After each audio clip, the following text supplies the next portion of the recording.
Something was off about the sky that morning. It wasn't the weather, nor the sun hiding behind clouds. It was a feeling like time itself hesitated before moving forward. In St. Peter's Square, thousands of faithful had gathered as usual, but the bells rang with a strange echo, as if something was trying to warn them or whisper that it was already too late. Then he appeared. An old man in a faded brown robe, barefoot, his eyes red from either sleep or despair. He walked like someone carrying something that burned from within.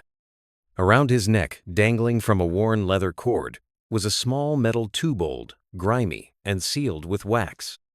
Anyone else might have thought he was just another lost pilgrim, but the Swiss guards were trained to see deeper. Sergeant Costa was the first to notice. "Father, are you all right?" he asked gently. But the old man just dropped to his knees. He didn't say a word, just removed the tube from around his neck, raised it with both hands, and with tearful eyes, pointed toward the basilica. "For him! It's for him!" The words came out as a whisper, tinged with blood. Then the old man collapsed forward, his head hitting the steps. Dead. Instantly. The chaos was contained in seconds. Guards secured the area. A priest was called. The body was removed quietly. But the object, the metal tube, was sent directly to the Vatican's highest authorities. Inside the papal office, the Pope sat in silence. The day had started with a simple mass, but his thoughts were elsewhere.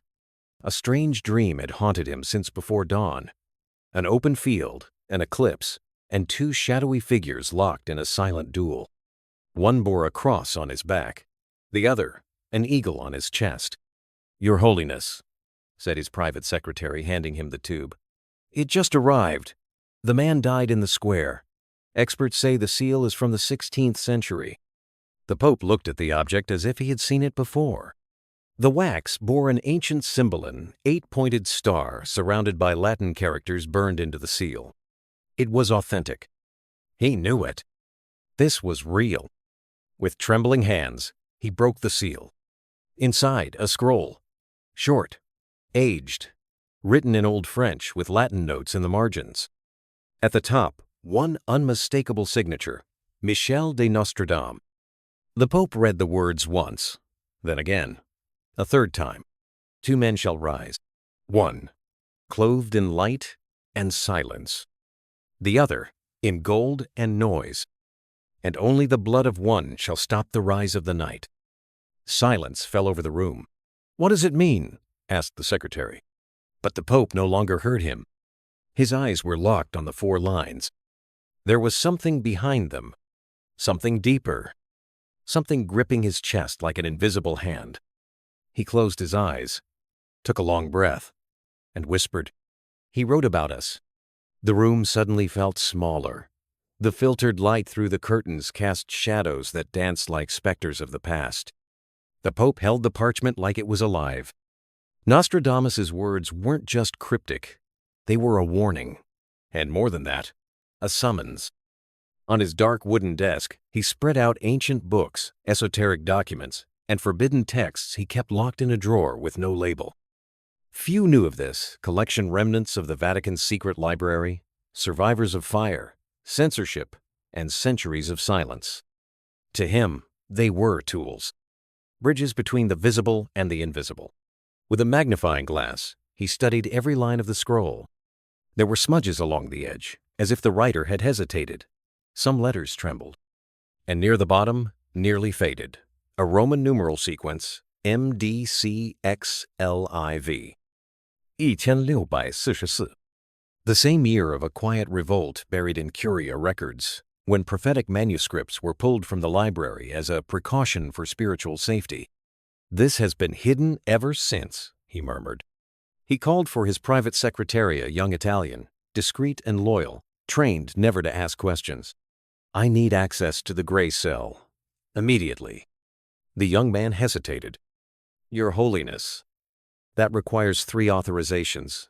Not even you can." "I am the authorization." The tone left no room for debate. Minutes later, accompanied by 2 Swiss guards and a Monsignor from the security division, the Pope descended the underground corridors of the Vatican. The entrance to the so-called gray cell was hidden behind a marble panel near the Hall of Lamentations. Even most cardinals didn't know it existed. He unlocked the door using a biometric code secretly implanted after his election. Inside was a narrow, dry chamber lined with raw stone. There, protected from time and politics, were documents the world was never meant to see. Prophecies, letters, maps, seals, and books that had been banned even before they were written. In the center of the room stood an iron table with glass supports.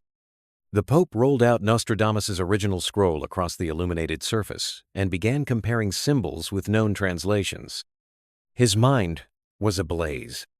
Cross, silence, gold, noise, blood, night. The symbols were clear for those who knew how to read beyond language. 2 leaders, 2 natures, 1 sacrifice. Suddenly, a memory surfaced. An old book from his theology studies in Lyon, titled L'ombre de la croix, The Shadow of the Cross. A banned study on Nostradamus's lesser-known prophecies. According to it, Nostradamus had written a series of verses meant only for the time of final separation between faith and power. That time was now.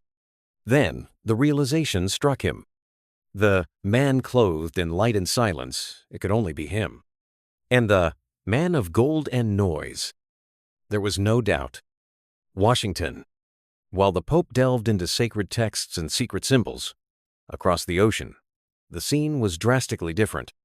In a White House bunker, surrounded by monitors, files, and armed agents, a group of top advisors studied a single image. The Pope, holding a scroll. The photo had been taken by an Italian surveillance drone. A French hacker had sold the image to the U.S. government for $500,000 and 3 promises of protection. Donald Trump sat in silence, his elbows resting on the table, fingers interlaced beneath his chin. "Is this real?" he asked, his eyes never leaving the image. The CIA director nodded. "Our analyst confirmed it. The signature on the manuscript matches historical records of Nostradamus. The Vatican hasn't issued a statement yet, but our sources say the message was read personally by the Pope." Trump raised his eyebrows. "And what did it say?" The National Security Advisor, a gray-haired man with a seasoned, skeptical tone, replied, "It speaks of 2 men, one of light and silence, the other of gold and noise, and the blood of one will save the many." Silence followed. Trump leaned back in his chair and let out a short laugh. Gold and noise, how modest. A younger aide, perhaps trying to lighten the tension, attempted a joke. At least it didn't say bronze and confusion. No one laughed. The former president turned to the monitor and zoomed in on the Pope's face, so calm, yet so burdened. The two had met briefly years ago, during a formal encounter. Polite words, a photo op, a cold handshake. Back then, Trump had seen the Catholic leader as a symbol. Now, he saw a mirror. "The Vatican confirmed this?" he asked. "Unofficially, yes. The Holy See believes the prophecy is in motion. And they think I'm the other man? They didn't say so directly, but yes." Silence returned. Trump stood up. He walked to the room's bulletproof window, where the light's reflection cast artificial halos. Outside, Washington felt distant, like a life from another time. He turned back to his advisors. "If Nostradamus is right, one of us is going to die." No one answered. "And if it's true?" He narrowed his eyes. "Who decides which one?" The CIA director murmured. "The prophecy says only the blood of one can prevent the rise of the night, whatever that night may be." Trump crossed the room to a small safe, where he kept a gift he had never shown in public, a simple wooden cross, given to him years ago by a missionary, in secret. He held it in his hands for a few seconds. Then he said, "Schedule a meeting with the Vatican." His advisor's eyes widened. "With the Pope?" one of them asked, stunned. "With a man of light and silence." Trump smiled. But this time, there was no mockery. There was fear. And a spark of faith he might not have known he carried until now. The silence inside the gray cell was almost sacred. The old stones that lined the room seemed to absorb sound, as if history itself demanded secrets be whispered or never spoken at all. The Pope stood still before Nostradamus's verse. Though his mind was no longer in that subterranean space, he saw faces, crowds, the future. A shadow was slowly taking shape in his consciousness, like a cloak approaching from behind, unhurried, yet inevitable. He knew this was no metaphor. It was a spiritual summons. The verse spoke of blood. And if one of them had to bleed, who would choose? God himself? The door opened quietly. The secretary returned with a white envelope. Your Holiness, a message from Washington, directly from former President Trump's office. He accepts the invitation. The Pope simply nodded. The invitation had been sent before he had consciously decided, almost as if his soul already knew that step was inevitable, a gesture of faith or madness. In the Vatican, the two often walked side by side. Inform them the meeting will take place on neutral ground. Geneva. The choice wasn't random. Switzerland was more than a symbol of neutrality. It was a land where wars quieted and impossible agreements were born. There, beneath the Alps and the curtains of diplomacy, the Pope would face the other side of the prophecy. Not as an enemy, but as a reflection.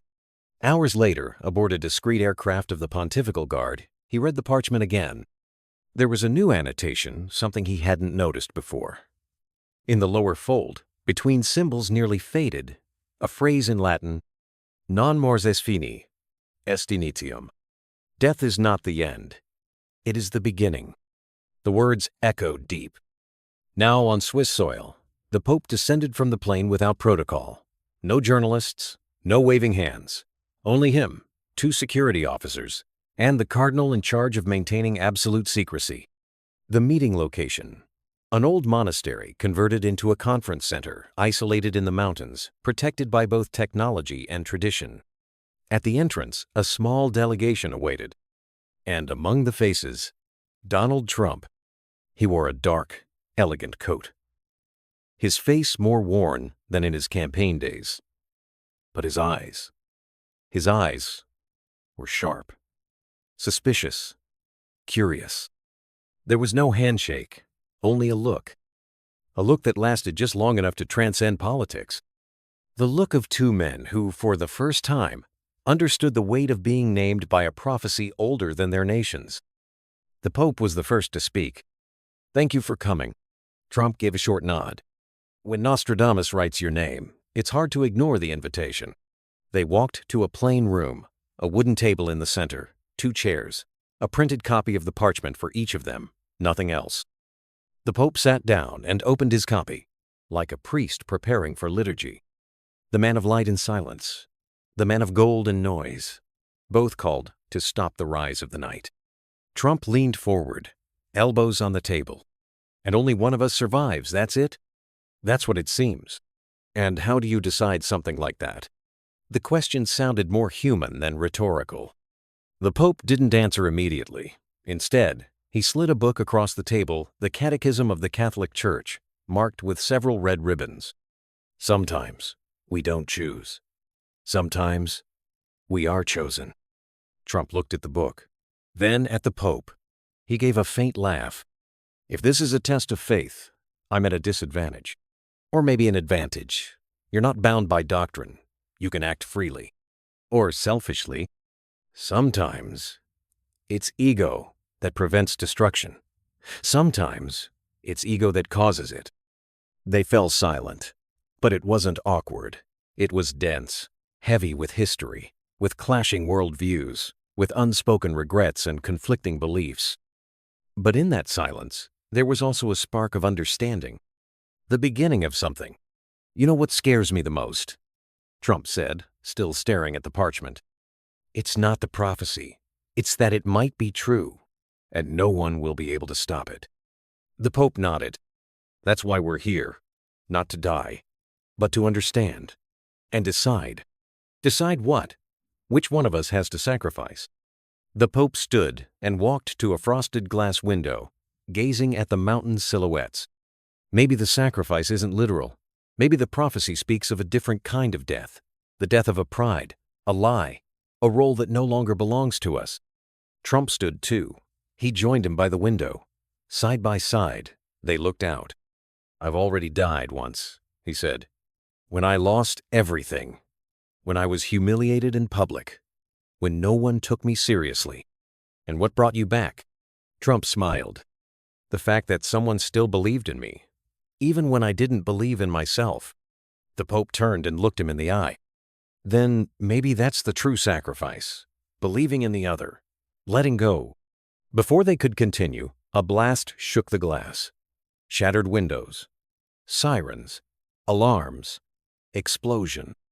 Outside, a pickup truck had rammed the entrance of the monastery, erupting into a ball of fire. The blast was partially absorbed by the security protocols, but fragments of concrete struck the southern wing. One shard pierced through the side corridor, heading straight for the hall where they stood. Instinctively, the Pope shoved Trump aside. The window exploded. Both men hit the ground. Splinters of wood flew through the air. When silence returned, smoke filled the room. The Pope was on his knees, his face scratched and bleeding. Trump coughed, trying to stand, one hand on his chest. Both were alive. But the message was clear. Someone didn't want this meeting to happen. The sound of the explosion still echoed through the underground corridors as Swiss guards burst through the doors. Armed with automatic rifles and thermal scanners, they swept the area with military precision, securing every corner like a battlefield. Yet, in the middle of that storm of commands, smoke, and urgency, two men were already on their feet, clutching his chest, still reeling from the impact. The other, with his eyes on the smoke-darkened sky, as if searching for a divine sign in the chaos. The Pope breathed deeply. Dust covered his white robes, turning them into a gray cloak. The golden cross on his chest was stained with blood not his own, but from a guard who had fallen outside. The smell of gunpowder and scorched stone filled the air, and still he seemed composed, not calm, but resolved. Trump was brushing shards of glass from his coat, scanning the room like a man confirming he was still alive. There was anger in his gestures, restrained but present, and something else, respect. "That was close," he muttered. "Far too close," the Pope replied, still staring at the destroyed window. A security agent approached. "Your Holiness, we need to evacuate." "No, not yet. But if we are to stop the prophecy from fulfilling itself, we must face it, not run from it." His voice was steady, so steady that not even the most seasoned soldier dared argue. Trump stepped closer, lowering his voice. "This wasn't random. Someone wants us dead. Or someone wants the prophecy fulfilled by force." The words lingered like a whispered omen. In that moment, something shifted between them. Not friendship. Not yet. But complicity. A shared awareness that they were now trapped in the same web, bound by something greater than politics, religion, or ego. The verse had united them. And now, so had the attack. The Pope bent down and picked up the crumpled copy of the manuscript, edges scorched, still legible, still alive. The paper itself seemed to resist time, fire death. "There are more verses, I'm sure of it," he murmured. "This is only the beginning." Trump nodded. "Then let's see it through." The location was swiftly evacuated. No press was allowed in. The Vatican and Washington released vague statements about a diplomatic meeting interrupted by a security breach.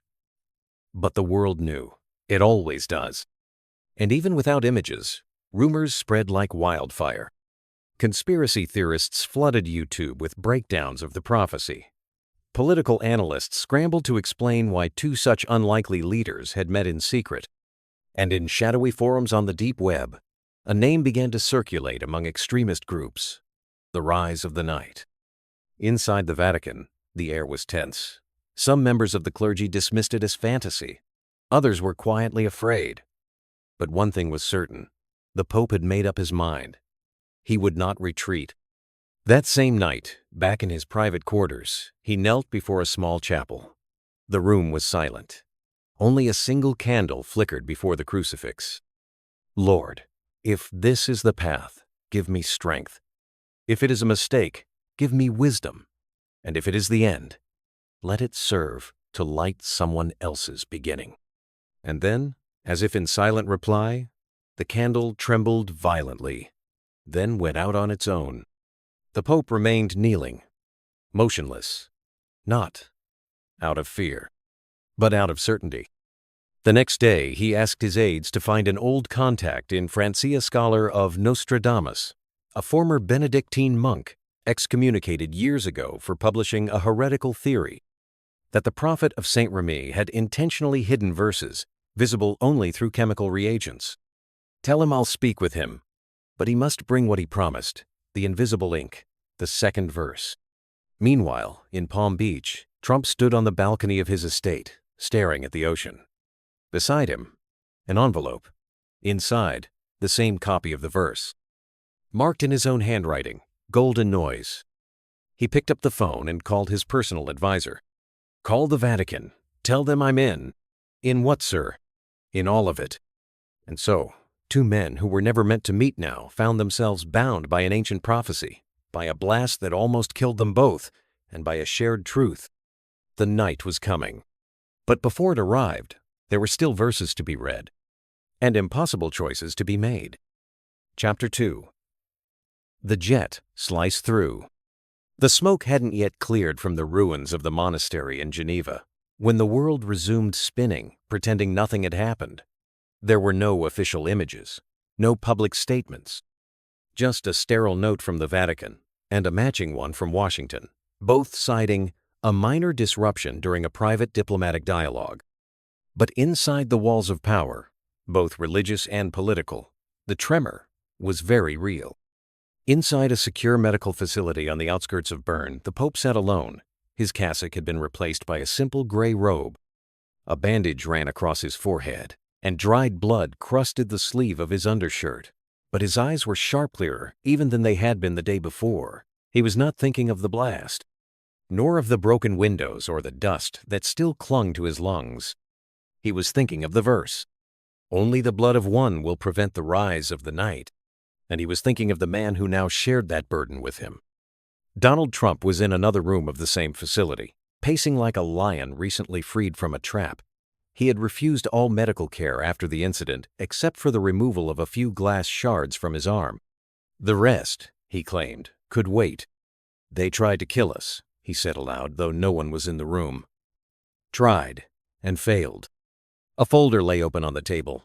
Satellite photos, architectural blueprints of the monastery, profiles of all attendees. No one had claimed responsibility. No group had sent a message.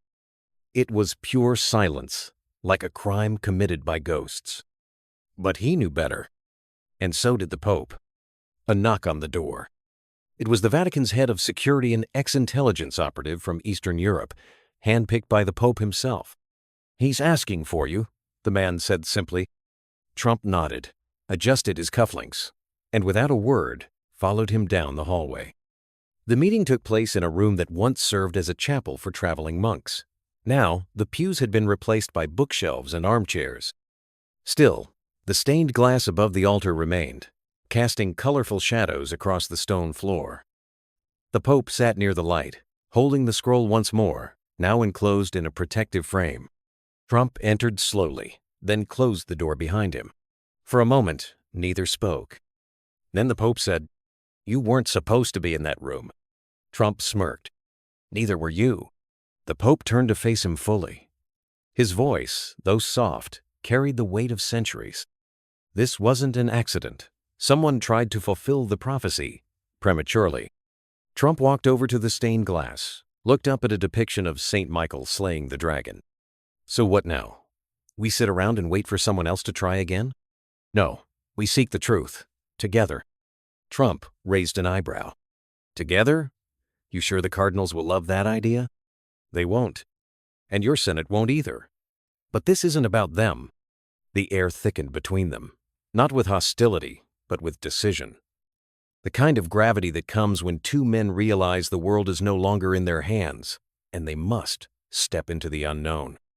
The Pope reached for a leather-bound notebook and opened it to a page filled with symbols, lines, and translations. "This verse, it's not the only one. There are references hidden in letters from the 17th century. Some mention verses of fire, written in disappearing ink. Others speak of a second prophecy, far more specific, but dangerous to unveil. Trump pulled a chair and sat across from him. Where is it? France, Saint-Remy, the birthplace of Nostradamus. A retired monk there claims to have decoded something with chemicals. Invisible ink. Trump leaned back. So you're telling me a monk with a chemistry set might have the next piece of the puzzle? Yes. That's insane. It is. So when do we leave? The Pope almost smiled. Just then, a knock at the door interrupted the moment. The Vatican security chief entered again, this time with urgency. Santidad, Mr. President, I believe you both need to see this. He handed over a digital tablet. On it, a news report, fresh from the United States. A member of Trump's advisory circle, Michael Langford, had been found dead in his Washington apartment. Official cause, overdose. But both men knew better. Langford was clean, obsessively so. A health nut, never drank, never smoked, never touched pharmaceuticals. But more than that, he had been with Trump just days before the Geneva meeting and had overheard part of the discussion about the prophecy. Trump stared at the screen. They're cleaning up. The Pope looked to his advisor. And on our side? The man hesitated. An archivist from the Vatican Library, Brother Paolo. He was scheduled to assist in decoding the manuscript. His quarters were found ransacked. He's missing. Silence. The Pope stood. It's begun. Trump nodded grimly. Then let's give them a reason to be afraid. And in that chapel-turned-war room, two of the most powerful and unlikely men in the world stood shoulder to shoulder, not as rivals, not even as allies yet, but as marked men in a game written long before either of them were born. They were no longer just leaders. They were targets. The jet sliced through the night sky like a silent blade, leaving no trail, no sound, only purpose. Inside the dimly lit cabin, neither man slept. The Pope sat by a window, thumbing through a rosary slowly, not praying, but thinking.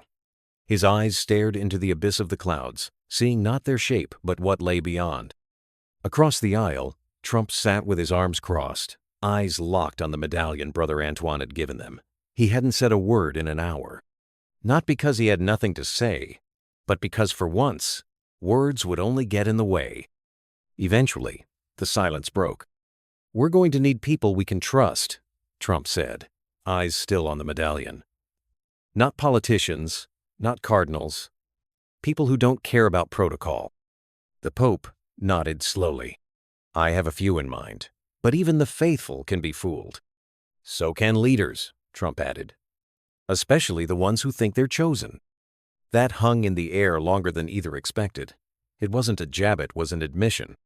The Pope turned to face him fully. We were both chosen, but not for what people think. Trump raised an eyebrow. Then for what? The Pope didn't answer immediately. To walk into fire and not flinch.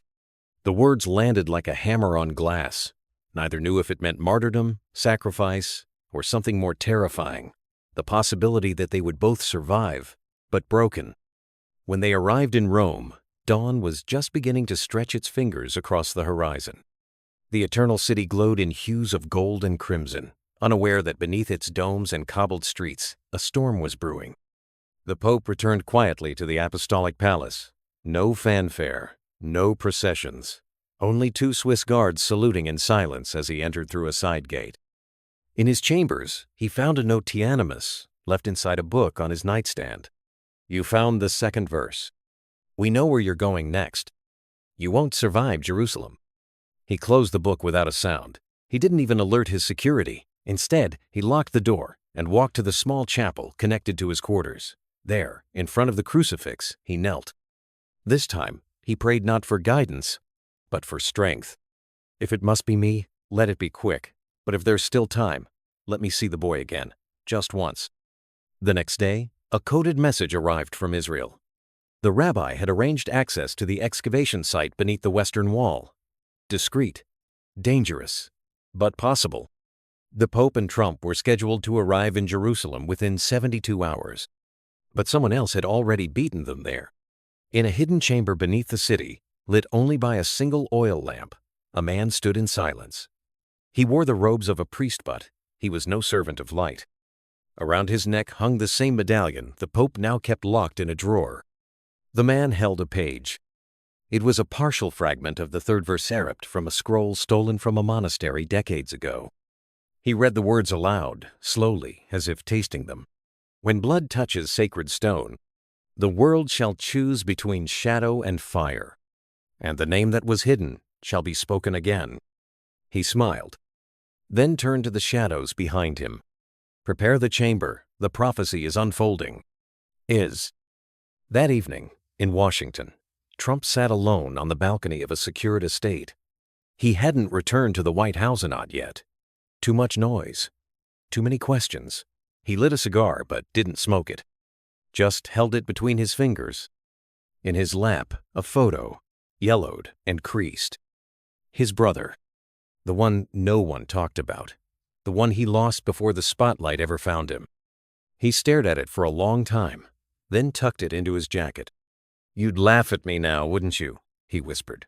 "Me and the Pope, saving the world." A voice broke the stillness. "Is that what you think you're doing?" Trump turned. It was a woman mid-40s, sharp eyes, long coat, a former operative, loyal only to him. "You're being followed," she said. "Not by the government, by something older." She handed him a photo. A man, grainy, taken outside the Vatican, the same face that stood beneath Jerusalem's stone chambers. Trump narrowed his eyes. "Who is he?" "No name, but he's been seen near holy sites around the world, always just before something happens." Trump studied the photo, then stood. "Get the plane ready. We leave tonight." The woman nodded, then paused.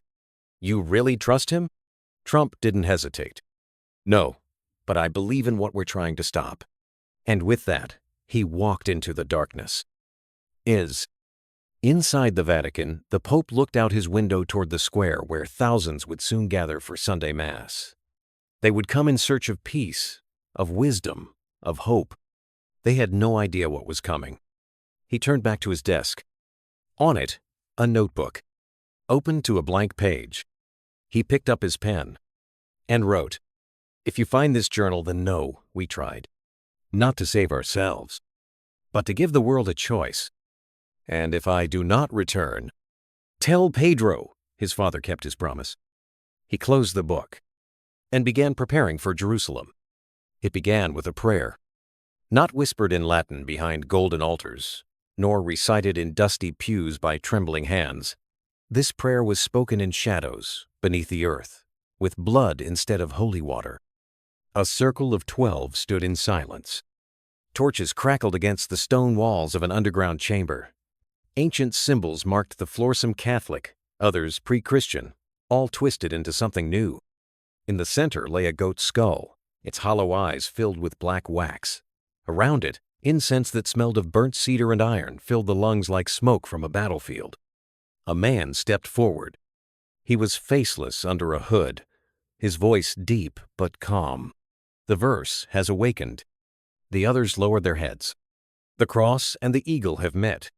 They responded in unison, like a liturgy corrupted. "So the blood must follow." A second voice, this one female, emerged from the shadows. "Do they suspect?"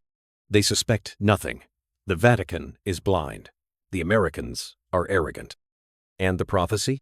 "Unfolding." A silence hung in the room, like ash.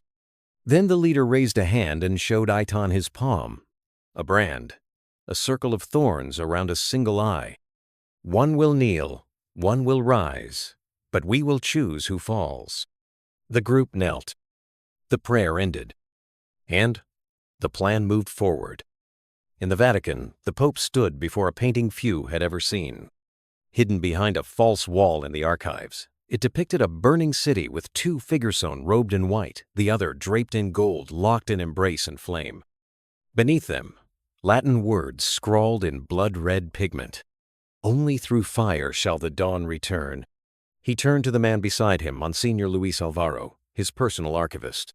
"You said this was found during the 1929 renovation?"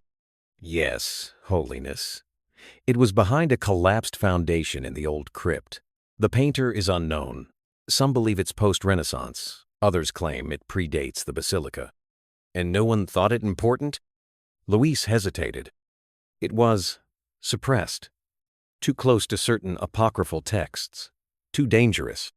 The Pope nodded, then stepped closer. Something about the gold figure's face looked familiar, not in detail, but in posture. Arrogant, proud, eyes wide, like someone preparing for war. "Keep this between us," the Pope whispered. "Of course." But as he turned to leave, Luis Alvaro did not follow. He stayed behind and stared a moment longer than he should. Then smiled, just barely.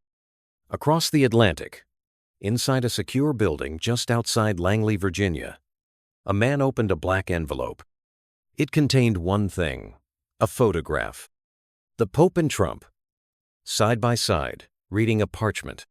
Stamped on the back in red ink, "Target confirmed."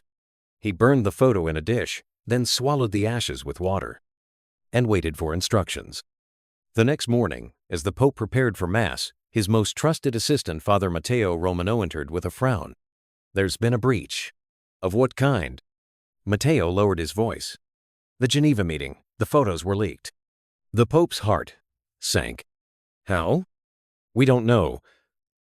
But someone inside the Swiss Guard has vanished." He sat down, slowly. Everything was unraveling. Even within the Vatican, cracks had formed. He remembered the medallion Antoine had given him, still locked in his drawer. The eye within the crescent, 7 stars. He had seen it before. But where? Then it hit him. Decades ago, during his time as a young bishop in South America, he had encountered a strange missionary charismatic, intense, always speaking of the fire that must come before peace. That man had worn a pendant identical to the one now hidden in Rome. And that missionary had vanished during a pilgrimage, without a trace. The Pope stood, walked to the drawer, pulled out the medallion, and held it up to the light. Behind him, Matteo watched. Carefully. Too carefully. In a clean room in Washington, D.C., Trump met with his intelligence team. On the table, dossiers, satellite images, and a top-secret transcript of a conversation intercepted in the Middle East. "They're calling themselves heirs of the shadow," one agent said. "Cultists, multinational, funded by ghost accounts, religious extremists, but not tied to Islam or Christianity directly." Trump picked up a photo. The same medallion. They were there in Geneva? At least one was. Posed as a journalist. We traced his travel path. Disappeared the next day. Trump stood and walked to the window. "This isn't just a prophecy anymore. It's a war." He turned to face the room. "Get me the Pope." The call came through a secure line. It wasn't routed through official channels, nor did it leave a trace in Vatican archives. Only 2 people in the world knew it was happening. "You found them?" the Pope asked. Trump's voice on the other end was dry, direct. "We found traces, communications, symbols, and one body." That last word hit hard. "Who?" "A whistleblower inside Homeland Security, Catholic, left a message written in Latin before they found him." The Pope lowered his gaze. "What did it say?" Trump hesitated, then recited, "Tenebrae nos elegunt, sed non sumus soli." The shadows choose us, but we are not alone. A silence passed between them, neither religious nor political, but something more ancient, as if 2 men were speaking not from their roles, but from their souls. The Pope broke the stillness. "They have infiltrated both sides, church and state. And they're ahead of us," Trump added. "They've been moving pieces on this board for years. Then we need to move faster." Trump's voice grew colder. "I want to flush them out, burn them down." "And what will you light the fire with?" the Pope asked softly. "Faith? Rage? Both?" Trump didn't answer right away. "Whatever it takes." Inside the Vatican, Father Matteo knelt in the Chapel of Terza, small sanctuary, reserved for personal confession by the highest clergy. But he wasn't praying. He was waiting. At precisely midnight, a sliver of stone shifted behind the altar. A figure emerged from the wall, cloaked, gloved, faceless. The same medallion hanging beneath his robes. The man whispered in Aramaic. Matteo responded in Latin. Neither language was theirs, but both were fluent. The exchange was brief. A scroll was passed. A pouch of black powder. A name. Pedro. Mateo froze. "He's just a boy," he said, voice shaking. The hooded figure said nothing, only raised a hand and pressed 2 fingers together in the Ira sign of silence. Then he vanished. Mateo stood for several minutes, breathing, trembling, and then he did what cowards always do when they're too far in. He obeyed. In the U.S., Trump convened a meeting in a private library within the Jefferson Memorial location, so symbolic and ironic that it made him smile. With him were 4 people, a retired CIA asset, a linguist from the Vatican Observatory, a hacker from Tel Aviv, and a nun. Yes, a nun. Sister Helena, former professor of comparative religion, expelled from a university for publishing a paper titled The Language of God in Numbers. She now lived in silence at a monastery in Arizona. Trump had her flown in personally. She didn't speak for the first hour. Then, while examining the photographs of the second verse, she said quietly, "It's not just prophecy, it's code." They all turned to her. "Explain," Trump demanded. "The line, 'One will kneel, one will rise,' isn't metaphor. It's a cipher. Each letter corresponds to a celestial alignment. If we match them to the Hebrew lunar calendar, it gives a date." Trump leaned forward. "When?" She hesitated. 3 days from now." Trump clenched his jaw. "That's when we land in Jerusalem." The Pope met secretly with Cardinal Visconti in the gardens behind the Apostolic Library. No robes, no guards, just 2 old men among roses and olive trees. "They're inside the walls," the Pope said quietly. "Watching. Listening." Visconti nodded. "I've felt it too. A weight. Something unnatural. Something old. They want blood, not revelation. You've walked too close to the fire, Leo. So has the world. I just finally opened my eyes." That night, as plans were made and routes confirmed, the Pope returned to his room. He took out an envelope. Inside, a photograph of Pedro, 6 years old, laughing, arms raised toward a sky that didn't care who he would become. He turned it over. On the back, written in Maria Clara's hand, "Don't let the world steal his voice. He is light." He pressed the photo to his chest. Then he wrote one final letter, sealed with the papal ring, and handed it to Sister Helena. "If I don't return," he said, "give this to him." She took it without question. Far away, in a mountain monastery swallowed by night, a boy slept. Pedro. He dreamed of birds made of fire and voices speaking in a language he didn't understand. He dreamed of a man in white and a man in gold, both reaching for him from opposite sides of a burning bridge. In the dream, he was not afraid. He stood, and he spoke. At that same moment, beneath a chamber lined with stone and bone, the leader of the heirs stood before a crowd cloaked in black. "He is awakening," the leader declared, "and soon he will speak." One of the acolytes stepped forward. "And when he does?" The leader lifted a dagger, forged from ancient iron, and raised it high. "Then one of them must die." Visconti lowered his voice. "If you fall, if they force your hand, what will happen to the church?" The Pope stopped walking. "Perhaps it's time the church falls and rises again, not with power, but with truth." Visconti stared at him with something between admiration and dread. "You've already chosen your path, haven't you?" The path chose me. I'm just trying not to betray it." Back in the Apostolic Palace, the Pope received a package. No return address. Inside, a single USB drive and a note written in French. The heritors were born in Avignon. The third verse sleeps beneath Jerusalem. But the fourth is in the boy. His hands trembled. He inserted the drive into a secure laptop. A video played grainy footage of a child, no more than 10 years old, standing in a field, speaking words that made no sense to any modern tongue, except to him. It was Pedro, and the words were in Enochiantha, so-called language of the angels. He fell to his knees. It was no longer about prophecy. It was personal.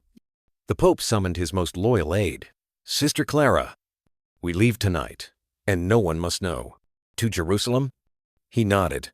And if I don't return? You will. But if I don't, tell him. Tell Pedro who he is, who he comes from, and what he carries. She took his hand. You will not die, Holiness. Then I will kneel. Far beneath the Temple Mount, in a room older than Scripture itself, a man lit a black candle and laid out an ancient dagger. Around him, 7 acolytes knelt in silence.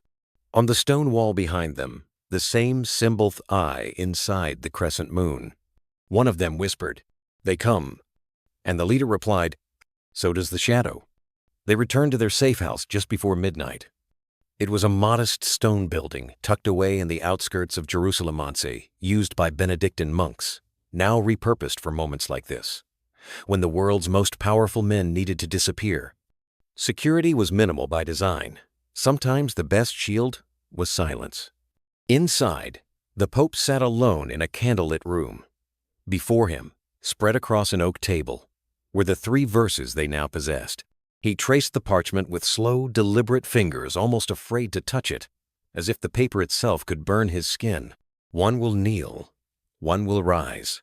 The blood of one shall stop the night. The Son of Silence shall bear the voice. Not the crowned, nor the chosen, but the born. And now he knew. It had never truly been about him, nor about Trump. The prophecy had never centered on the powerful, it centered on the forgotten. Pedro, a boy born of a love that never should have happened. A child hidden from the world to protect an institution, and now perhaps the key to its redemption. The Pope felt tears gather, though they did not fall. His fingers tightened over the edge of the parchment. If they were right, if the prophecy was not metaphor but instruction, then Pedro wasn't a symbol. He was the target. In the adjacent room, Trump reviewed maps with Sister Helena and Rabbi Menahem. Satellite imagery showed movements unusual cargo transfers from Turkey, encrypted radio signals intercepted in northern Syria, suspicious financial activity in South America. The heirs of the shadow were not a cult. They were an operation, well-funded, global, devoted. And they had already killed. We're out of time, Trump said. They're closing in.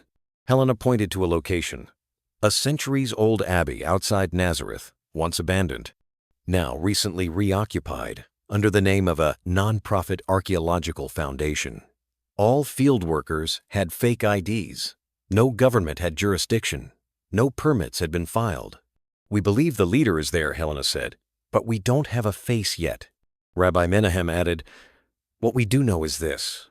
They believe Pedro must die or speak. Trump stood. We're going there. Helena frowned. You can't just walk in. I'm not walking. I'm storming. No, said the Pope, entering the room.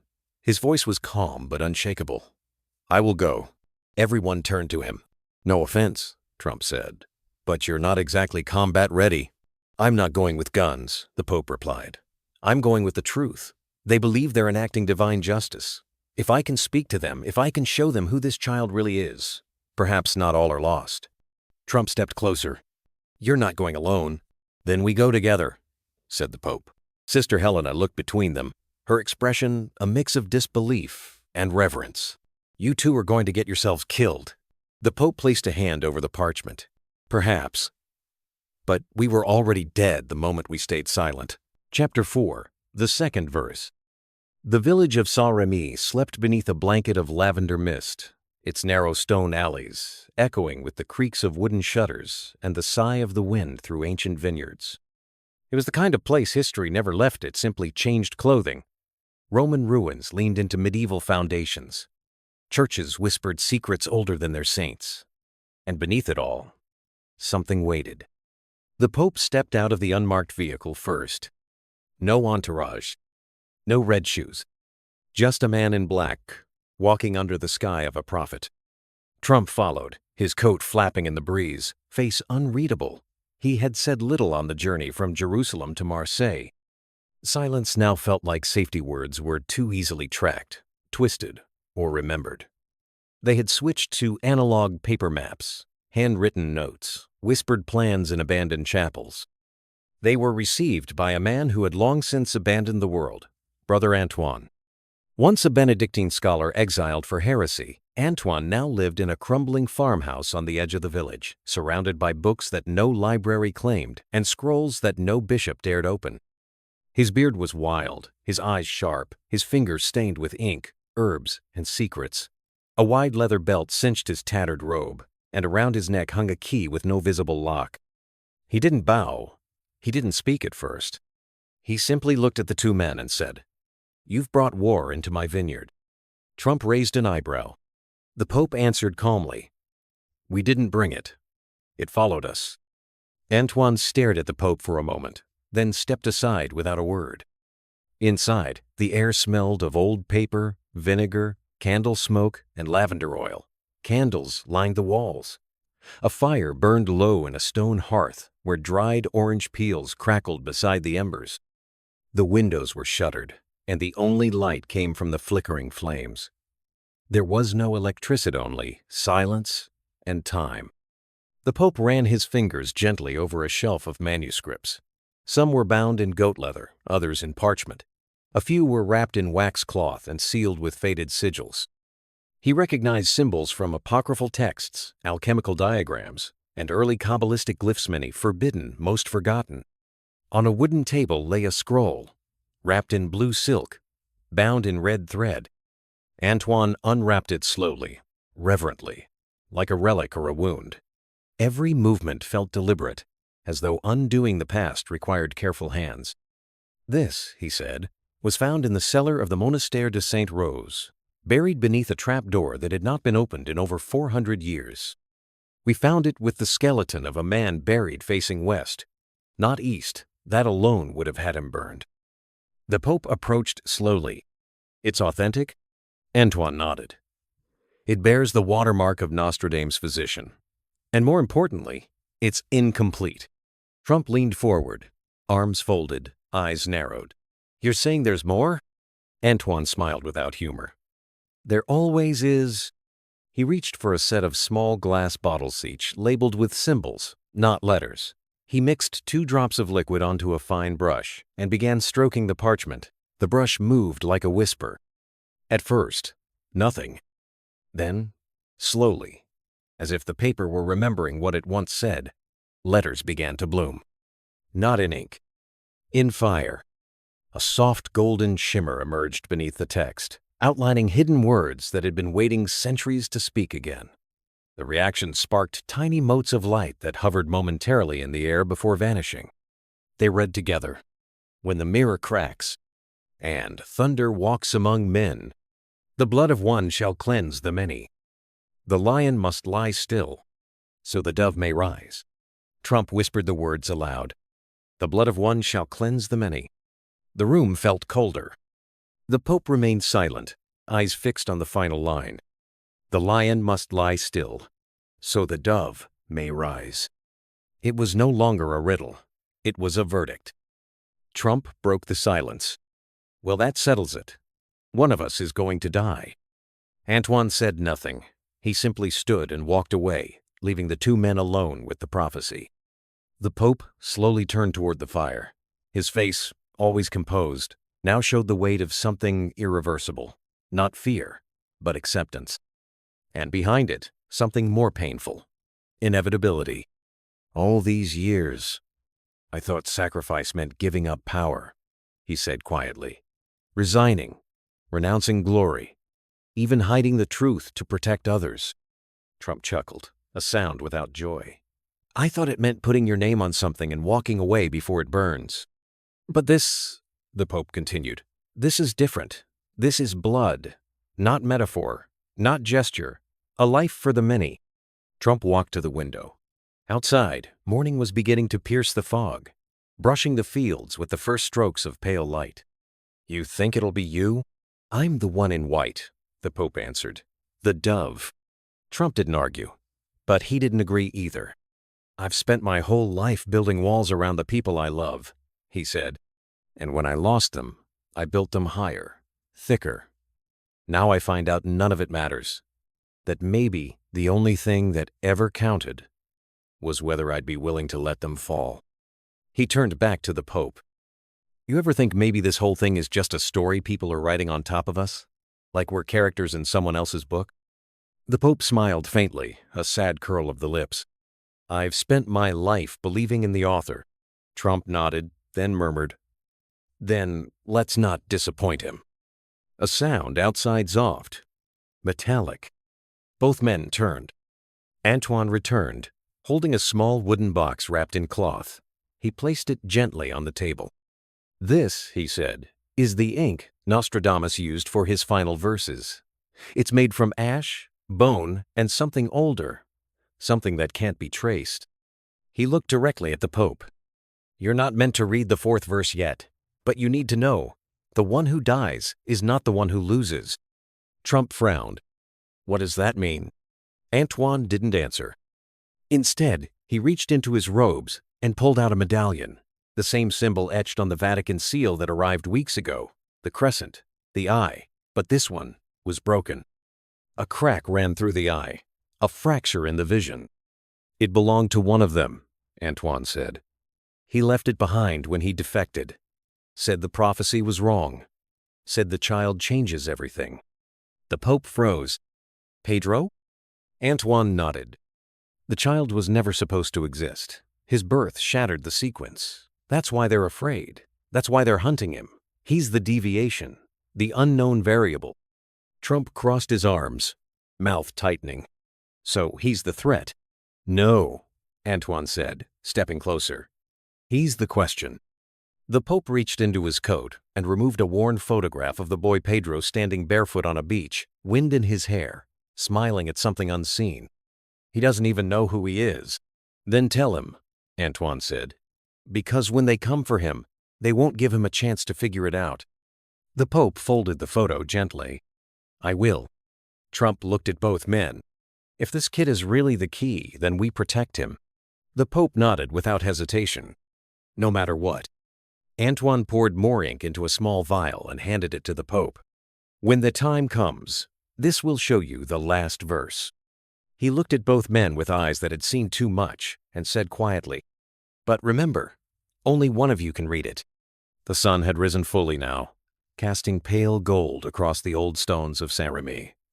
The air had changed lighter, but more watchful. The village, once asleep, now listened. Crows circled high above. Somewhere, a church bell rang once, then stopped. Back inside Antoine's home, silence had taken hold again. The Pope and Trump sat opposite one another, the golden words of the second verse still glowing faintly on the scroll between them. Neither spoke for a long time, until Trump broke it. So let's say we believe this, the prophecy, the sacrifice, the kid. He leaned forward, voice low. What's next? The Pope looked tired, but not in body and soul. He ran a hand over the wood grain of the table, as if grounding himself. We find the third verse, he said. Antoine mentioned it. Hidden beneath the wall. Trump raised a brow. Jerusalem? The Pope nodded slowly. The Temple Mount, Antoine added, now standing near the window, watching the vineyard. There's an old vault below the western wall. It was sealed long before the Crusades. A rabbi loyal to your predecessor told me it houses the stone Nostradamus himself visited. Trump scoffed. Nostradamus went to Jerusalem? Not physically, Antoine replied, but through visions. He wrote of a place where the veil is thinnest. The Holy of Holies is one of the few sites on earth where prophecy and reality meet. The Pope stood, adjusting his cassock, preparing for the journey already in his mind. Then that's where we go.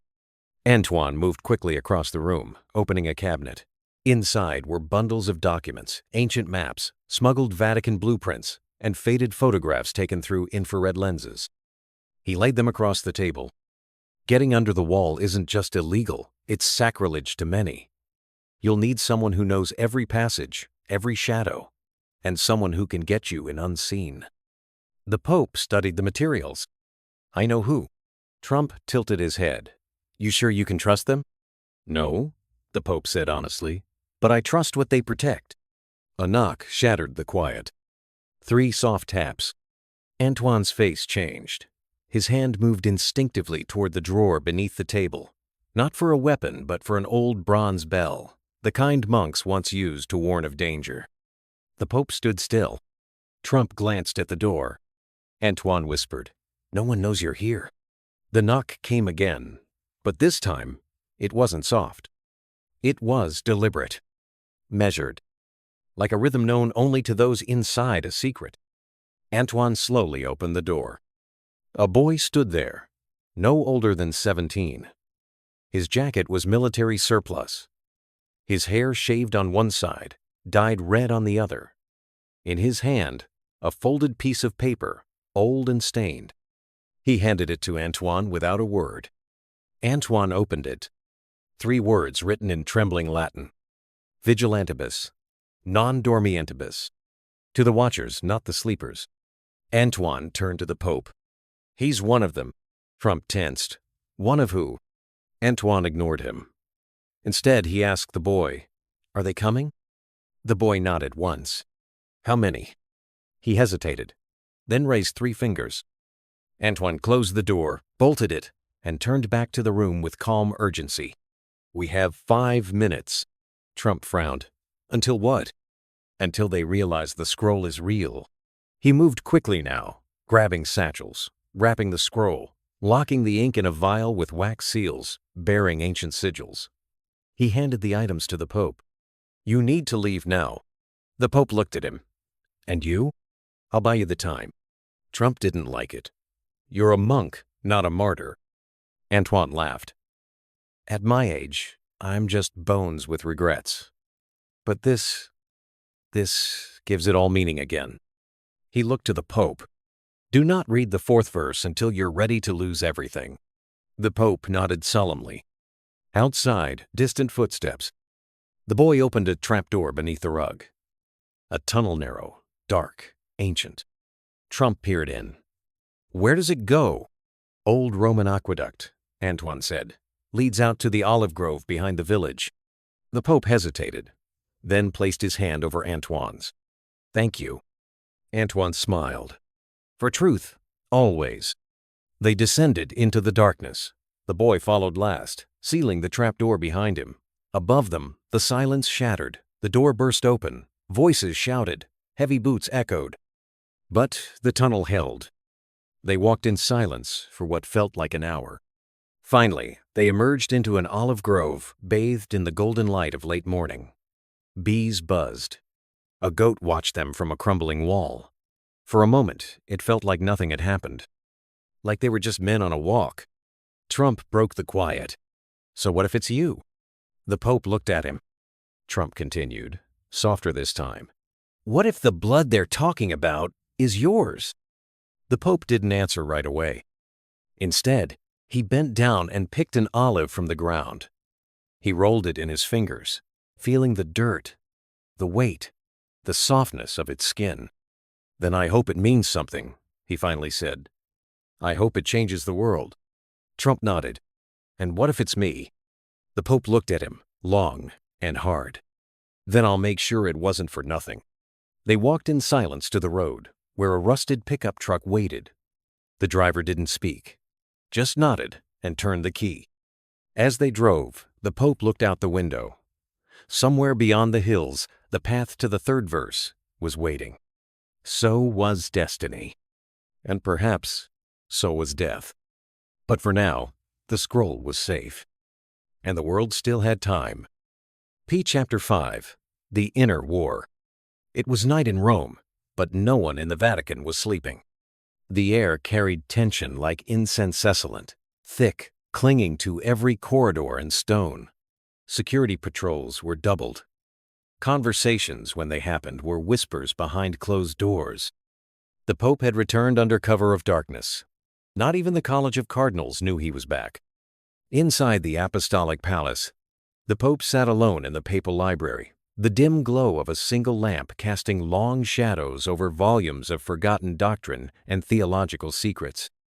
The scroll from St. Remy rested inside a lead-lined box, untouched since the moment he and Trump escaped through the olive grove. But the words were still with him, echoing like a second heartbeat. "The lion must lie still, so the dove may rise." A knock at the door. "Enter," he said, not looking up. His secretary stepped in. He looked pale, eyes rimmed with sleepless red. Cardinal Mancini has requested an emergency conclave. The Pope finally lifted his gaze. For what purpose? The secretary hesitated, then handed him a sealed envelope. Red wax. No insignia. Inside was a single sentence. The Holy See cannot be guided by madness. The Pope leaned back in his chair. He closed his eyes. This was it. The beginning of the storm inside the walls. "They're moving," he said softly. "They want to take it from me." "The scroll?" the secretary asked. The Pope nodded. "They know it exists now, and they know what it says." He rose slowly, robes rustling like a soft tide. "Summon only those I trust. Tonight." The secretary paused. "And Trump?" The Pope turned toward the window. "He's in danger, but not just from them." He walked to a shelf and pulled out an aged volume titled De Spiritu Bellis Internis, on the spirit of inner wars. It was written by a 14th century mystic who claimed visions of angels and demons within the church itself. The Pope opened it to a page marked with a pressed flower. A single passage underlined in red. "The greatest heresy is that which wears the robes of obedience." Across the Atlantic, in Washington, the tension was no less tangible. Trump stood alone on the rooftop of a federal building. The city below pulsed with life traffic, flashing lights, the distant hum of helicopters. But up here, the silence was almost holy. In his hand, he held a copy of the photograph of Pedrotha Child, now etched into the prophecy. He didn't know the boy, but somehow he felt responsible. Behind him, footsteps. "Sir?" He turned. It was James Caldwell, his closest aide and the only one still in the loop. "They're pressuring Congress to start a hearing," Caldwell said. "You've got 3 days." Trump nodded without expression. "And the Vatican?" "Leaks. Photos of you and the Pope in Geneva. The conspiracy press is going wild, calling it the Covenant of Shadows." Trump allowed himself a smirk. Catchy. Caldwell didn't smile. "You need to decide something, sir. Either you go public and control the story, or they will." Trump folded the photo and slipped it into his coat. "Tell them I'll speak. But only once. At the vigil." "The one in Jerusalem?" He nodded. "That's where this ends." Meanwhile, beneath the marble floors of the Vatican, in a private prayer chamber known only to 3 living men, Cardinal Mancini met with 2 others. They wore black cassocks with crimson linings. Their faces were grim. "It's not just his alignment with political power," Mancini said. "It's this obsession with the scroll, with prophecy. He speaks of destiny as if the church were a pawn in a divine chess match." One of the others, an older cardinal with deep-set eyes, placed a hand on the table. "And if it's true?" Mancini turned sharply. "Then it still doesn't belong in the hands of one man, especially not one whose grip on reason weakens by the day." The third cardinal finally spoke, voice cold. "The conclave won't agree to remove him without proof." Mancini nodded. "Then we give them proof." That night, the Pope sat before a small recording device. No advisors, no aides, just his voice. He began speaking, slowly, as if the words weighed more than usual. "This may be the last message I deliver without interference. What I am about to say may shake faith, but faith is not made to be protected by comfort." He looked directly into the lens. "There is a war within the church, a war of shadows, not merely of politics, but of belief. Some still worship power, cloaked in ritual. Others see prophecy as a threat. But prophecy is not rebellion, it is revelation." He paused. "I have stood with a man who was once my enemy, and he has shown me something I forgot, that God works not only through saints, but through sinners with open hearts." A long silence. "When the day comes, you must not judge by titles or garments. Judge by sacrifice." He ended the recording and locked it away. It would only be released if he was silenced. At the same hour, Trump met with 2 U.S. senators in a closed-door room at the Capitol. One of them was friendly. The other, less so. "You're playing with fire," the second senator said. "You think this prophecy makes you untouchable?" Trump leaned forward, tone deadly calm. "No, I think it makes me irrelevant." The room froze. "I'm not fighting for re-election," he continued. "I'm not fighting for power. I'm fighting for one chaton moment to stop something that's been building for centuries." The friendlier senator asked quietly, "Do you really believe it's coming? That the world could fall apart?" Trump stared at the floor. "It already is." Back in Rome, the Pope walked alone through the Vatican gardens. The moonlight turned the hedges silver. He stopped beside a fountain shaped like an angel, one wing broken. He traced the chipped marble with reverent fingers. Beside the fountain lay a bench. A shadow moved. He turned slowly. A figure sat waiting, robed, hooded. It was Sister Lucia, one of the last visionaries of Fatima, now hidden from the public for decades under church protection. "You weren't supposed to leave your sanctuary," the Pope said. She lifted her head. Her eyes were milky, blind since birth. But she saw more than most with sight. "I was called," she said simply, "by the sound of wings, one black, one white." He sat beside her. "Then you know." She nodded. "You've already chosen, haven't you?" He looked away. "I don't know if I have a choice." Lucia placed a fragile hand on his. "You do, but choices always cost something." They sat in silence for a long time. Then she whispered, "The dove must rise." He looked to the stars. "And the lion?" She closed her eyes. "The lion must rest." In the cold morning haze of the Vatican, a whisper spread faster than scripture. The word was conclave, but not the kind that elects popes. This one was private, urgent, behind closed doors, away from the eyes of the press and the faithful.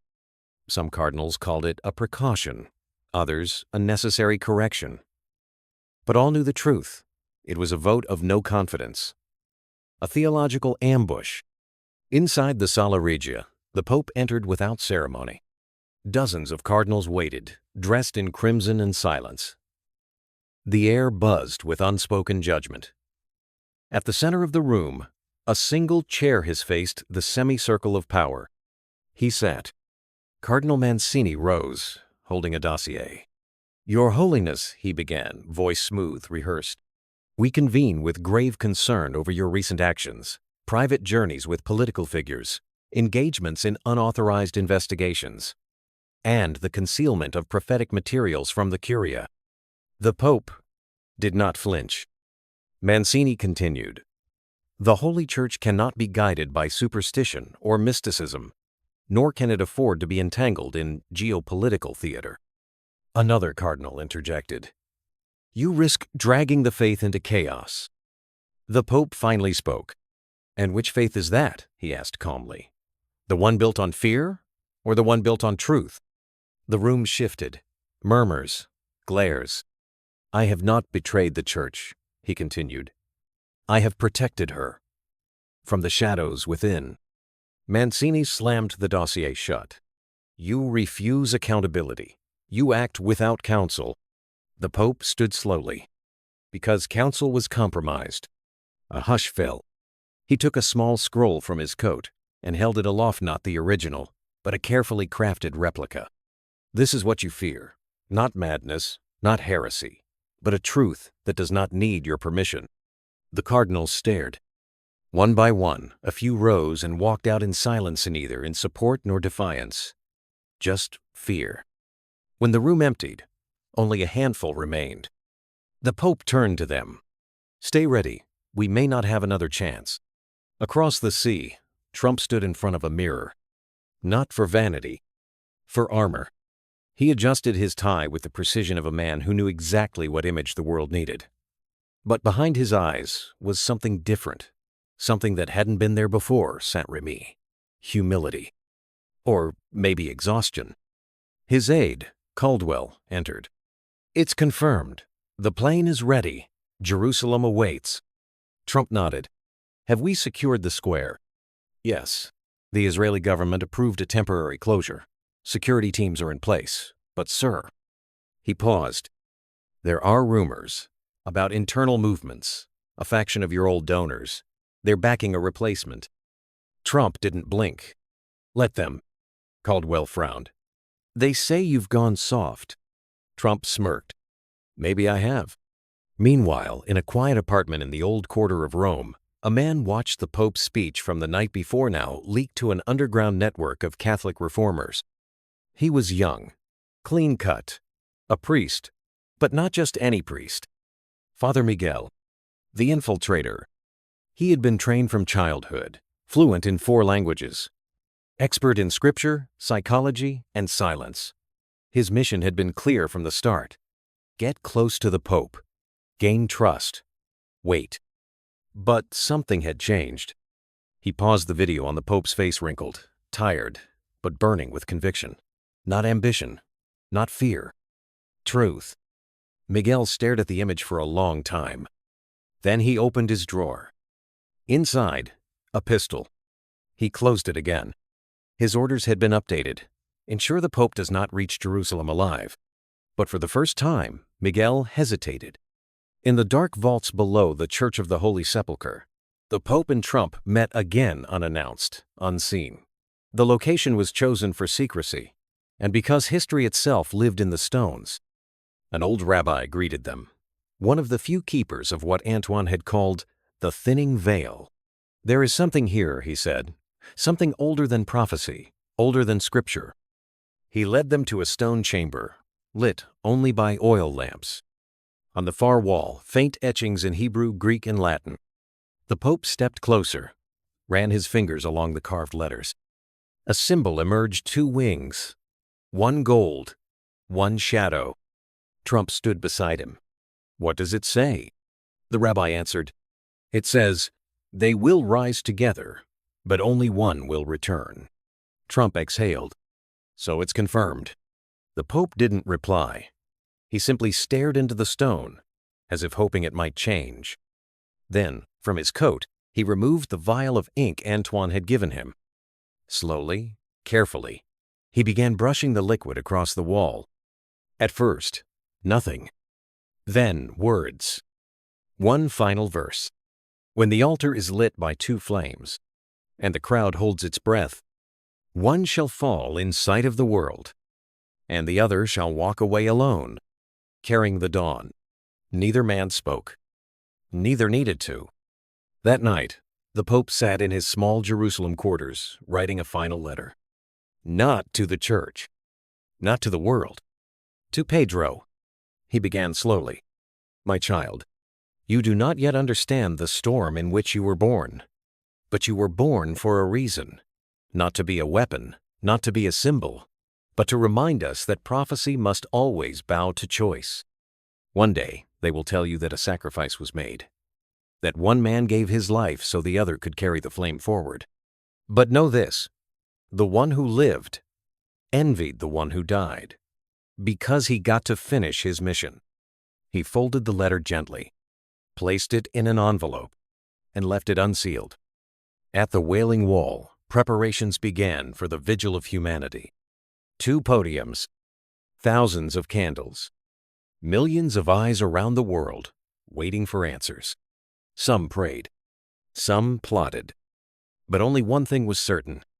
The prophecy had almost reached its end, and someone, either the dove or the lion, would soon be no more. Chapter 6. The Journey to Jerusalem. The flight to Israel had no flight number, no tickets, no passenger list. Just 3 names on a classified manifest and a jet cloaked by diplomatic silence. Trump boarded first, alone. He wore no suit, no tie, just a dark jacket, plain shirt, and sunglasses. Even in anonymity, he carried the weight of recognition, eyes sharp, jaw tight. He said little, but his silence was heavy, shaped by sleepless nights and the weight of an invisible countdown. 30 minutes later, the Pope arrived. Gone were the papal whites. In their place, a beige robe and wool scarf, his ring concealed in his coat pocket. He entered the cabin with quiet steps and took the seat opposite Trump. They didn't speak right away. Their eyes met across the aisle, and for a moment, the jet seemed like a confessional. I thought you hated flying, Trump said finally, voice low. I do, the Pope replied, but destiny doesn't offer preferred routes. The plane cut through night and cloud. Above the world, two men of unmatched power shared a silence neither religion nor politics could explain. Between them sat a sealed leather case inside it, the decoded verses, and the last vial of invisible ink. Antoine's legacy, and perhaps a map to death. 6 hours later, they touched down in Tel Aviv. No motorcade, no press. A single van waited on the tarmac, driven by a man with a long beard, a gray fedora, and a Star of David pendant half hidden beneath his shirt. He didn't speak their names, just nodded once and opened the door. "Jerusalem," he said. 2 hours if we don't get searched. As the van drove through the outer districts of the city, the streets grew older, tighter, holier. Arabic signs gave way to Hebrew, then Latin, then silence. Minarets and crosses blurred into one landscape of ancient tension.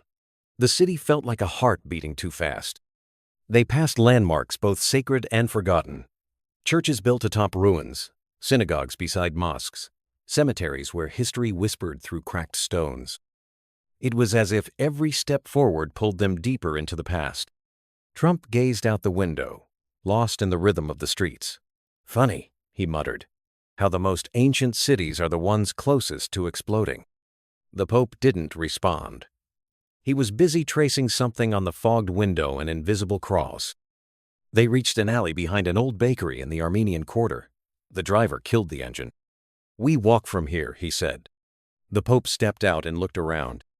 The scent of fresh bread mixed with stone dust. Cats moved in shadows. Children shouted in a nearby courtyard. Nothing unusual, and yet everything felt watched. A figure approached from the end of the alley. Younger, tall, wearing a yarmulke, a khaki jacket, and dusty boots. His smile was slight, but his eyes were sharp. "Shalom," he said. "You must be the dove and the lion." Trump narrowed his gaze. "Who the hell are you?" "Just the one holding the lantern," the man said, raising a metal flashlight. "My name is Eli. I was told to wait for two men who carry verses instead of weapons." The Pope stepped forward. "Do you know where the stone is?" Eli nodded. "I've never seen it, but my grandfather did. He was a caretaker under the Temple Mount in the 1950s. He spoke of a chamber no one speaks of, below the western wall, accessible only when the moon is right. And faith is stronger than fear." Trump rolled his eyes. "Why is everything always mystical with you people?" "Because if it were easy," Eli replied, "God wouldn't need prophets." They followed Eli through twisting alleys and downward staircases, past checkpoints and ancient walls. The deeper they went, the more the air changed thicker, older, like breathing memory itself. At one point, a police officer glanced their way. "Keep moving," Eli whispered. "Do not speak. Do not make eye contact." The officer looked back at Trump for a heartbeat too long, then turned away. They passed unnoticed. Finally, Eli led them to an abandoned Mikvaean old ritual bath carved into stone centuries ago. He lifted a loose slab behind the altar, revealing a narrow passage sloping into darkness. "You go alone from here," he said. The Pope nodded. Trump hesitated. "No backup?" "No light," Eli added. "Use this." He handed them a small pouch. Inside, a phosphorescent powder. "Sprinkle it on the wall. If what you're looking for is real, it will reveal itself." They descended. The passage narrowed to the width of a man's shoulders. Dust choked the air. The floor was uneven, the walls moist. They walked in single file, the Pope leading Trump behind him. Each step echoed like a footnote of history. As they moved deeper, the Pope began whispering prayers in Latin not out of fear, but rhythm, a cadence of grounding. Trump, behind him, kept glancing over his shoulder, half expecting the stone to close in behind them. "I hate tunnels," he muttered. "They connect," the Pope said over his shoulder. "They bury," Trump replied. After what felt like an hour, the tunnel widened into a vaulted chamber. Ancient stones arched above them. At the center of the room, a slab of limestone carved with symbols nearly eroded by time. The Pope opened the pouch. He sprinkled the powder onto the stone. At first, nothing. Then, A glow. Faint. Blue. Like fireflies in fog. Words began to appear, first letters, then lines. When the altar is lit by two flames, and the breath of the people stills, one shall fall before the eyes of all. The other shall walk alone into the day, bearing the burden of mourning. Trump read it aloud, then stared at the stone. Is that it? That's the last piece? The Pope didn't answer. Instead, he sat on the floor, back against the wall, and closed his eyes. Trump watched him. Don't do that monk thing where you go silent for an hour. We don't have time. Still nothing. Trump sighed, leaned on a pillar, and whispered, It's me, isn't it? The Pope opened his eyes. I don't know, but you think it. I think you're ready. For what? Trump snapped. Dying? Being some holy martyr? I didn't sign up for this crap. No, the Pope said calmly, but you were called anyway. They sat in the stillness of that chamber for a while longer. Not enemies, not allies. Just two men at the edge of something irreversible. Suddenly, the ground shook. A distant rumble, muffled shouts. The Pope stood. Trump grabbed the scroll. Lights flickered from the passageway. Run, the Pope said. Armed men entered the chamber, three of them, masked, shouting in Hebrew and French. Trump pushed the Pope behind the pillar. Gunshots rang out. A guard fell from the shadow zone of the Vatican's own, blood staining his white collar. The Pope reached for him, but Trump pulled him back. No. They ducked into the side tunnel. Grenades exploded behind them. Stones rained from the ceiling. They ran through the dark, hands scraping stone, lungs burning. Somewhere behind, a voice shouted, Stop them! The prophecy must be fulfilled! They didn't stop. They emerged through a crumbling wall into an old sewer grate behind a synagogue. Outside, sunlight seared their eyes. A van waited. Inside it, a young man in priest's clothing. Father Miguel. He opened the door. Quick, inside. The Pope hesitated. Trump stared at him. That's the kid from Rome. Miguel smiled. You saved me once, remember? The Pope climbed in. Trump followed. But as the door slammed shut, Trump's eyes stayed fixed on Miguel's hands. They didn't tremble. And that, he knew, was the most dangerous thing of all. The van jolted forward, tires screeching as it vanished into the back alleys of the old city. Miguel drove with unnatural calm, as if he had rehearsed every turn. Behind them, sirens rose like wolves, howling through stone canyons. The Pope sat in silence, clutching the scroll as if it might vanish. Trump stared at Miguel, eyes narrowed. You didn't flinch, Trump said. I've seen worse, Miguel replied, eyes on the road. Where'd you learn to drive like this? Monastery in Argentina, he said with a small smile. We had go-karts. Trump smirked despite himself. The Pope, however, didn't share the humor. His gaze was elsewhere, lost in a realm of memory and vision. The glow of the revealed prophecy still lingered behind his eyelids, like an afterimage from a divine flash. He could feel it in his bones. Something ancient had awakened, and it would not return to slumber until the blood of prophecy was spilled. Miguel turned onto a gravel path outside the city and stopped near an abandoned church built into the hillside. The stones were cracked, the roof sagging. Moss crept up the side like time itself, trying to reclaim the structure. This is safe, Miguel said. For now. They entered the church through a broken wooden door. Inside, it was hollow and cold. Dust floated in shafts of light from shattered stained glass. A single candle burned at the altar. The silence was thick, like the air held its breath for centuries. Trump looked around, unimpressed. What is this? Vatican's Airbnb? No, said the Pope, walking toward the altar. It's a place of silence, and we need that now. He placed the scroll gently on the stone surface and knelt. Trump watched him for a moment, then sat on a pew, rubbing his face, eyes flicking from corner to corner as if the shadows themselves might lunge. We almost died today, Trump muttered, for a poem. The Pope looked up. It's not the poem that almost killed us. It's the fear of what it reveals. Miguel began barricading the doors with wooden planks. The echoes of hammering reverberated like gunshots in the ancient hall. I don't buy it, Trump said, voice rising. "This prophesy, this whole damn scavenger huntite's like a movie script. Who even decided this was real?" The Pope stood slowly. "You did. When you jumped in front of me in Geneva. When you left the Oval Office to chase shadows in France. When you stepped into that tunnel." Trump laughed bitterly. "I did it because people would notice if the Pope got blown up." "Yet you never considered that someone might want you dead more than me," the Pope said, his voice like tempered iron. And they almost succeeded. That silenced Trump. Miguel lit more candles. The golden light stretched their shadows long across the stone walls.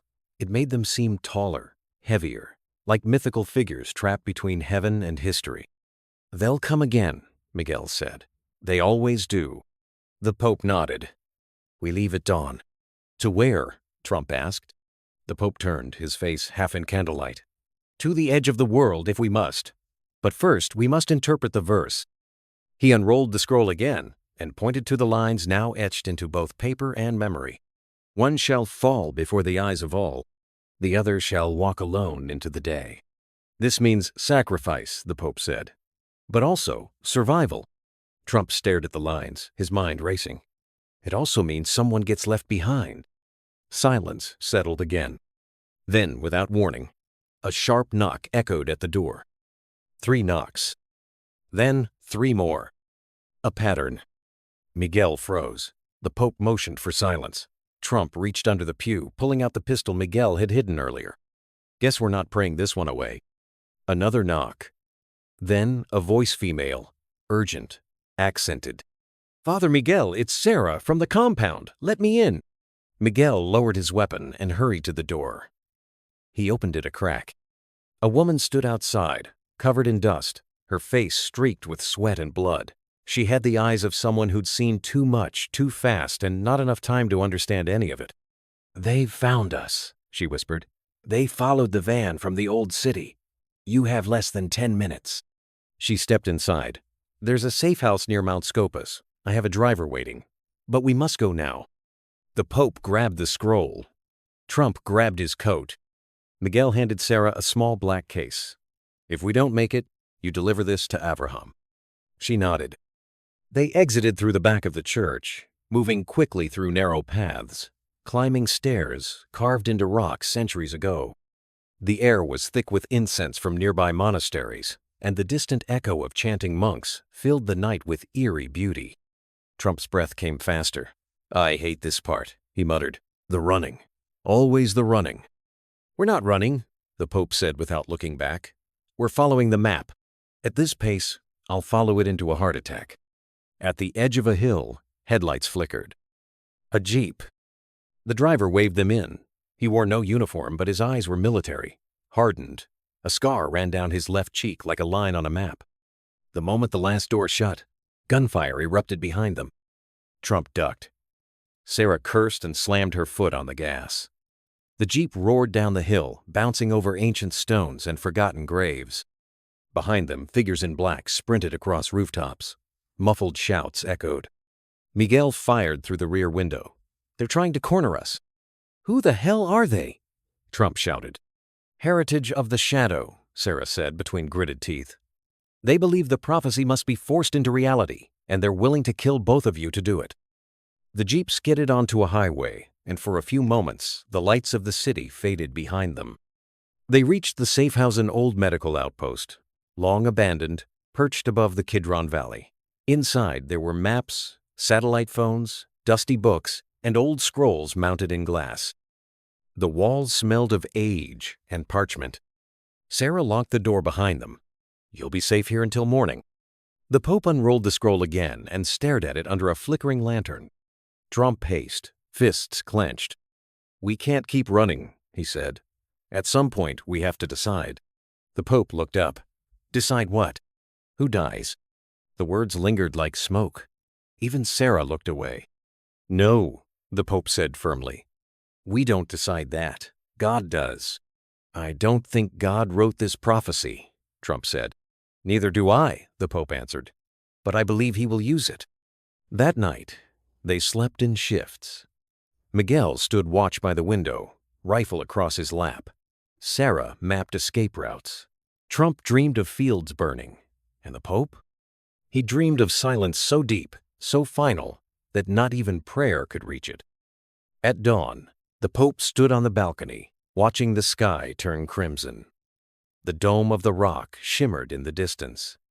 He held the scroll in one hand, his rosary in the other. Trump joined him. "Beautiful, isn't it?" the Pope said. Trump nodded. "It is." They stood side by side, two men changed by verses and violence. The Pope turned. "We go to the Mount today." "Why?" "Because the final piece of the puzzle is there. And after that, we tell the world." Trump exhaled, the morning air sharp in his lungs. "Then let's end this." Below them, in the shadows of the valley, a pair of binoculars lowered. A man in a black cloak spoke into a radio. "They're moving again. Prepare the next strike." Chapter 7. The Final Verse. The Mount of Olives rose before them like an ancient sentinel. Beneath its slopes, the city still dreamed. A fog hung low over the graves, swallowing the headstones in silence. The air tasted of dust and prophecy. The Pope led the procession on foot. His steps were slow, steady, deliberate, as if counting each movement in communion with the earth. He wore a plain overcoat, beige and unmarked. Only his presence gave away the weight of his office. Trump followed, shoulders hunched against the wind, hands jammed into the pockets of a dark coat. He muttered something about jet lag and holy places always being on hills. But he said it quietly, almost respectfully, as if he knew better than to desecrate the silence with sarcasm. Behind them, Miguel and Sarah formed a protective triangle, eyes alert. Miguel carried a compact rifle under his coat. Sarah walked with a tablet pressed to her, chest ready to broadcast if needed, ready to die if not. They reached a walled-off olive grove, hidden by layers of fencing and stone.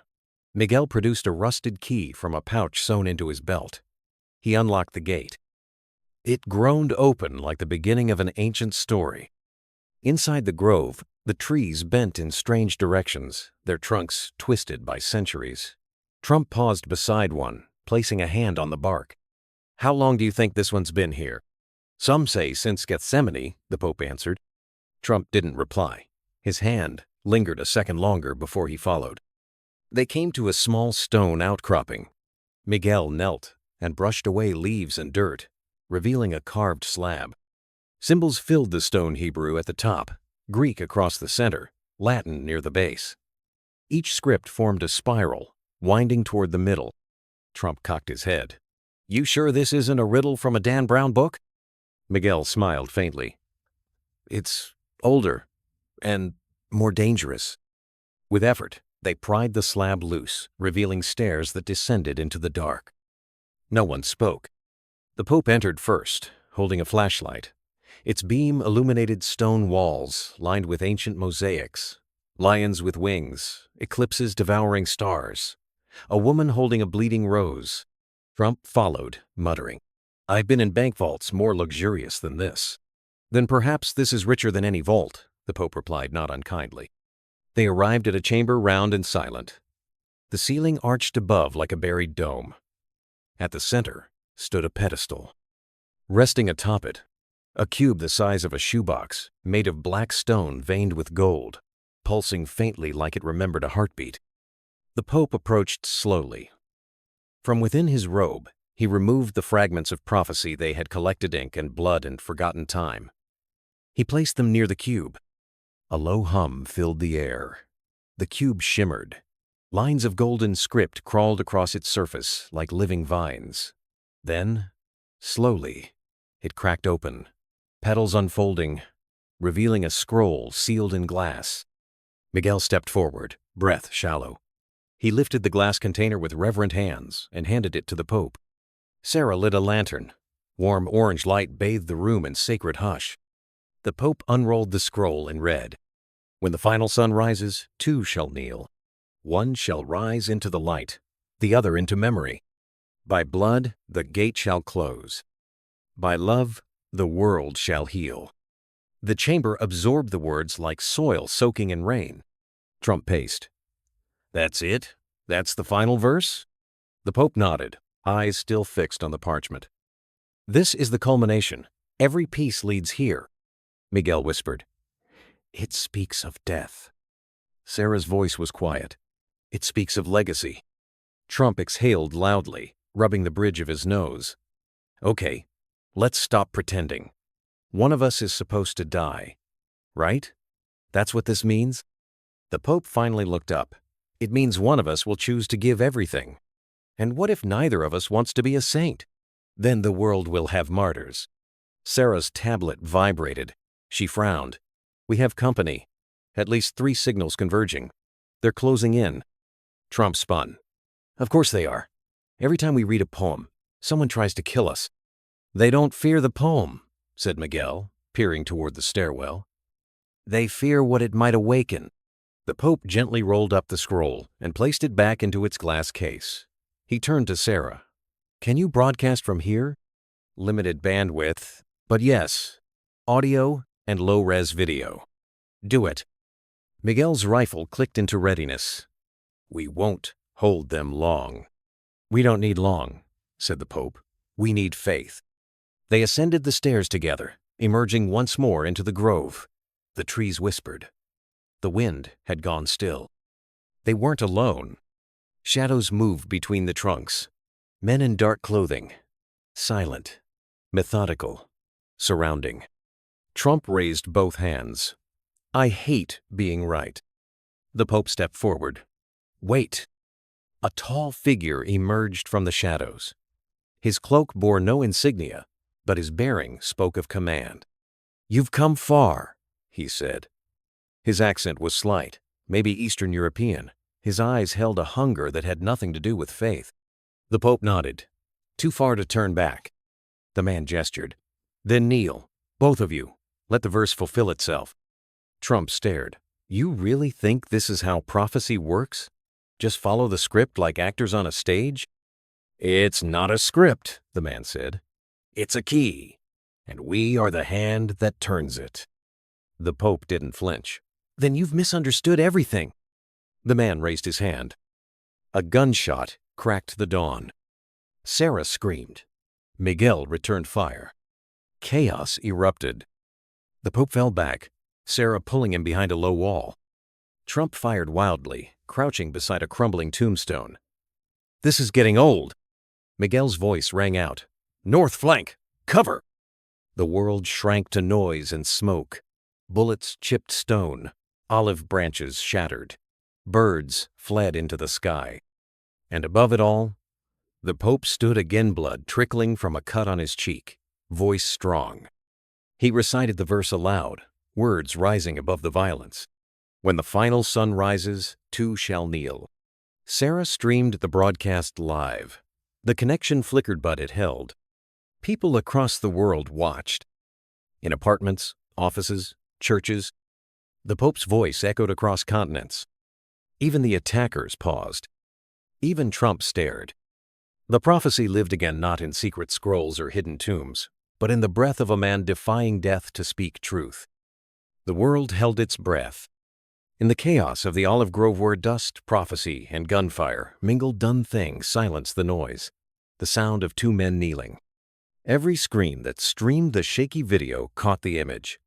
The Pope and Trump, side by side, on their knees beneath ancient trees, their heads bowed. The image traveled faster than any bullet, faster than any prayer. It ignited across the world like wildfire. In a Tokyo subway, a child tugged at his mother's sleeve. In a Nairobi church, the choir stopped mid-hymn. In a Brooklyn deli, a television above the counter flickered and drew a small crowd in silence. The Pope's voice echoed across continents, barely audible through the live stream. By blood the gate shall close. Trump, his face dust-covered and eyes bright with something not quite fear, not quite courage, whispered, By love the world shall heal. A strange wind swept through the grove stronger than before. It carried leaves in spirals, lifted dust in columns, stirred robes and hair. From the collapsed underground chamber, a blue glow pulsed outward, not harsh, but soft and steady, like a heartbeat returning after long silence. Sarah's hands trembled as she held the streaming tablet. She turned the camera toward Miguel, who stood frozen, rifle lowered, eyes wide. Around them, the herderos also hesitated. Their leader had fallen, their prophecy hijacked by humility. One of the masked men removed his hood and dropped to his knees. Another followed. By the fifth, the rest had scattered. Trump slowly looked up at the Pope beside him.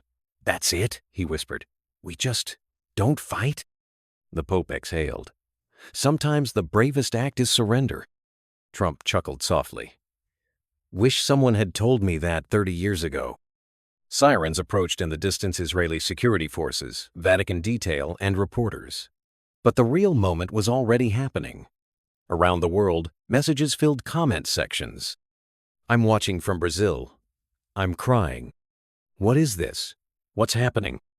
I don't know why, but I feel peaceful. Two powerful men chose to kneel. Maybe that's the lesson. Maybe we all need to kneel sometimes." The broadcast didn't stop. Sarah zoomed in on the Pope's face lined with dust, a cut above his brow, his lips moving in silent prayer.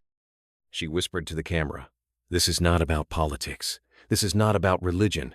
This is about what happens when two men stop trying to win and start trying to heal."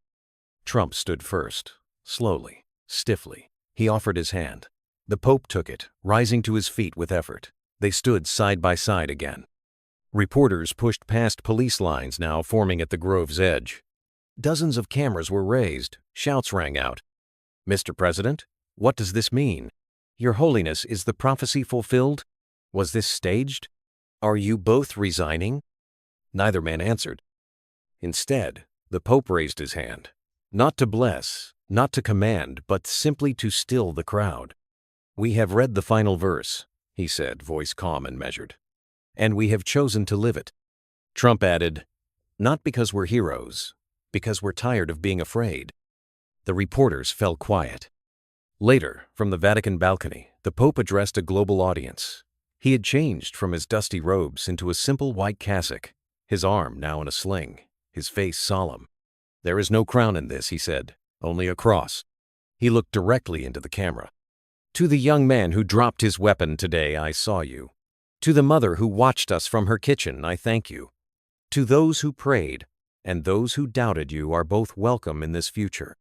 He paused. The prophecy was not a map. It was a mirror. In Washington, Trump stood before a much quieter press room. No flags, no dramatic backdrops. Just him at a simple podium. "I've made a career out of standing tall," he said. "Today, I knelt, and I felt more powerful than I ever did in any office." He looked down for a long time before continuing. "The verse is over, but the story's ours now." In the days that followed, something strange happened. A ceasefire was declared in 3 conflict zones. A group of rival bishops issued a joint statement of peace. 2 tech billionaires donated half their fortunes to rebuild areas destroyed by war. And at the Mount of Olives, the olive trees bloomed out of season. People visited the grove in pilgrimage. They lit candles where the 2 men had knelt. Someone left a hand-painted sign on the collapsed hillside. It read, "Not by force, by faith." Miguel remained by the Pope's side as chief protector, but he no longer carried his rifle openly.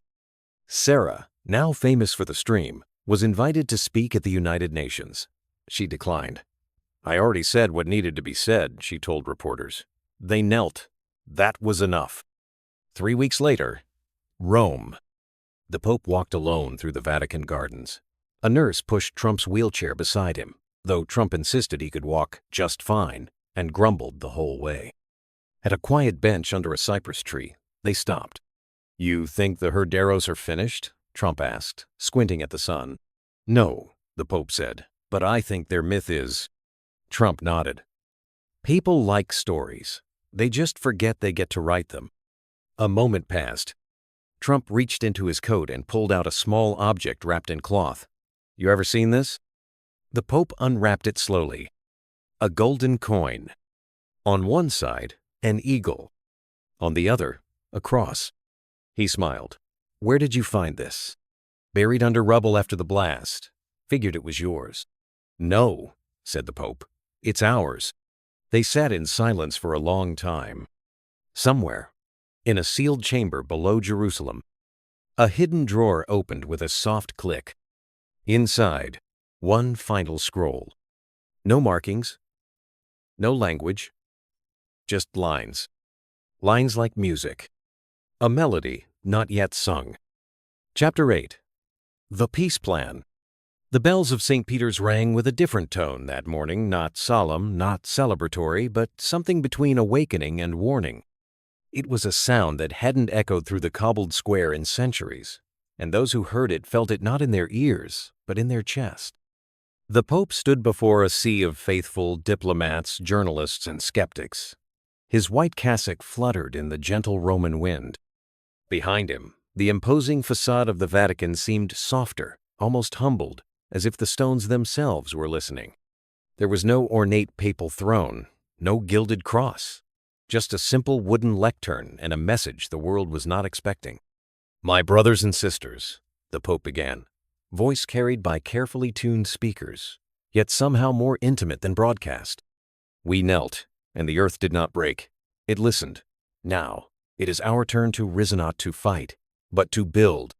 Murmurs rippled through the crowd.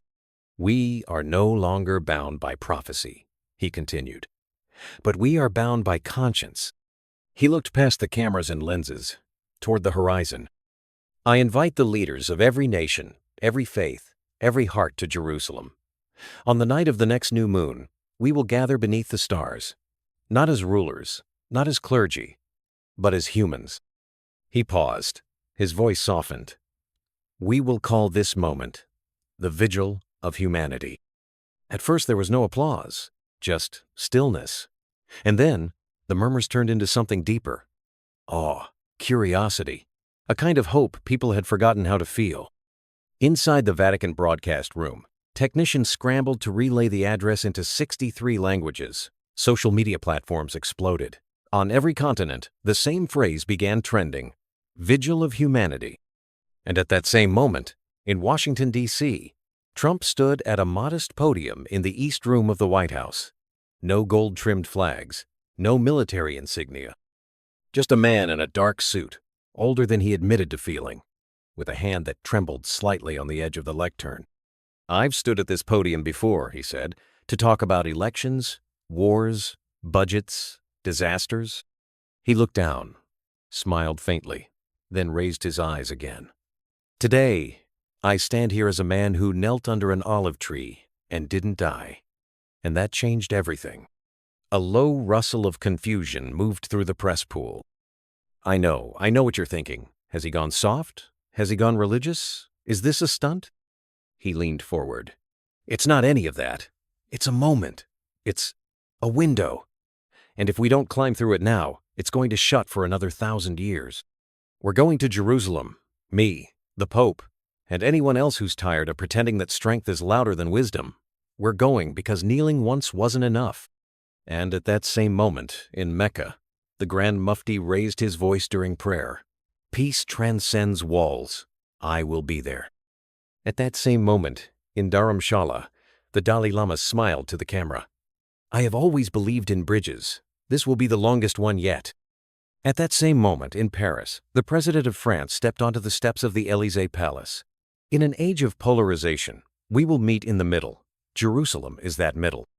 At that same moment, in Scandinavia, a prominent atheist leader posted to millions of followers, "I do not believe in God, but I believe in hope, and that is enough." The inboxes of both the Holy See and the U.S. State Department overflowed. World leaders, activists, spiritual teachers, celebrities, survivors of conflict zones, they all wanted to be there. Churches, mosques, temples, synagogues rang bells and blew horns. Universities held forums. Schools paused to discuss the vigil. The world didn't just react, it moved. And at that same moment, in Rio de Janeiro, a young boy painted a flame on a brick wall, copying the vigil's symbol from his mother's phone screen. At that same moment, in a village in Syria, a teacher stood before a chalkboard and said to her students, "Look, this time, it's not about war." At that same moment, in Nairobi, families gathered in front of a small TV, watching with quiet anticipation. At that same moment, in Berlin, a homeless man lit a candle on the sidewalk and whispered, "Maybe this time, it will work." At the base of the Mount of Olives, a grove of ancient trees awaited its transformation. Architects and engineers from 5 nations worked side by side. The design was elegant, a transparent circular platform with no podium, no central seat. A flame at the center would be lit jointly by the Pope and Trump, a symbolic act they both insisted on. Stonemasons shaped the outer circle using fragments recovered from war-damaged sites around the world: Gaza, Mariupol, Aleppo, Baghdad. Each piece carried memory and meaning. Miguel, now overseeing the Vatican's coordination with Mossad and the Secret Service, walked the perimeter of the site daily. Drones hovered silently overhead. Portable jammers scanned for explosive signals. Snipers were posted in nearby rooftops. Sarah arrived on site, granted unrestricted access.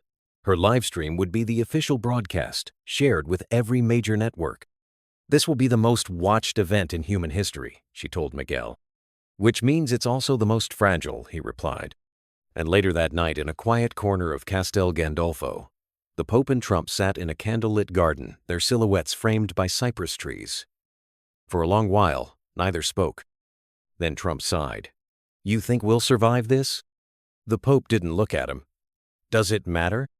Trump gave a humorless chuckle. "You're not scared?" "I am," the Pope replied. "I fear not death, but the possibility that it won't mean anything." Trump turned to him. "Then why go through with it?" "Because if we don't, someone else will, in our name. With bombs instead of words." Trump looked away. "I don't know how to pray." "You just did," the Pope said. They sat in silence until the wind shifted and the lanterns flickered. Late that night, in his private quarters, the Pope wrote a short letter by candlelight. "To whoever reads this after me, we tried. We failed. We tried again. If nothing else remains, let it be this: that once, beneath the stars, we stood together and were not afraid." He folded the letter slowly, sealed it with wax, and placed it in a small wooden box engraved with the Latin words "Post tenebras lux," after darkness, light. Then he whispered a prayer not to be protected, but to be used. And at that same moment, somewhere in the Balkans, in the basement of a forgotten monastery, a young man dressed in silence and shadow held a Vatican badge, a priest's collar, and a gun. He did not tremble. "I will stand behind the Pope." Dawn broke over Jerusalem like the slow opening of a sacred scroll. The city, bathed in golden light, seemed ancient and newborn all at once. The Mount of Olives stood ready, no longer just a site of history, but the center of a moment the world had never seen. At that same moment, on rooftops across Jerusalem, cameras were tested and polished. Journalists rehearsed their lines, knowing their words would be repeated for generations. Technicians walked cables like tightropes between satellite trucks and mobile stations. The vigil of humanity was no longer a concept. It was hours away.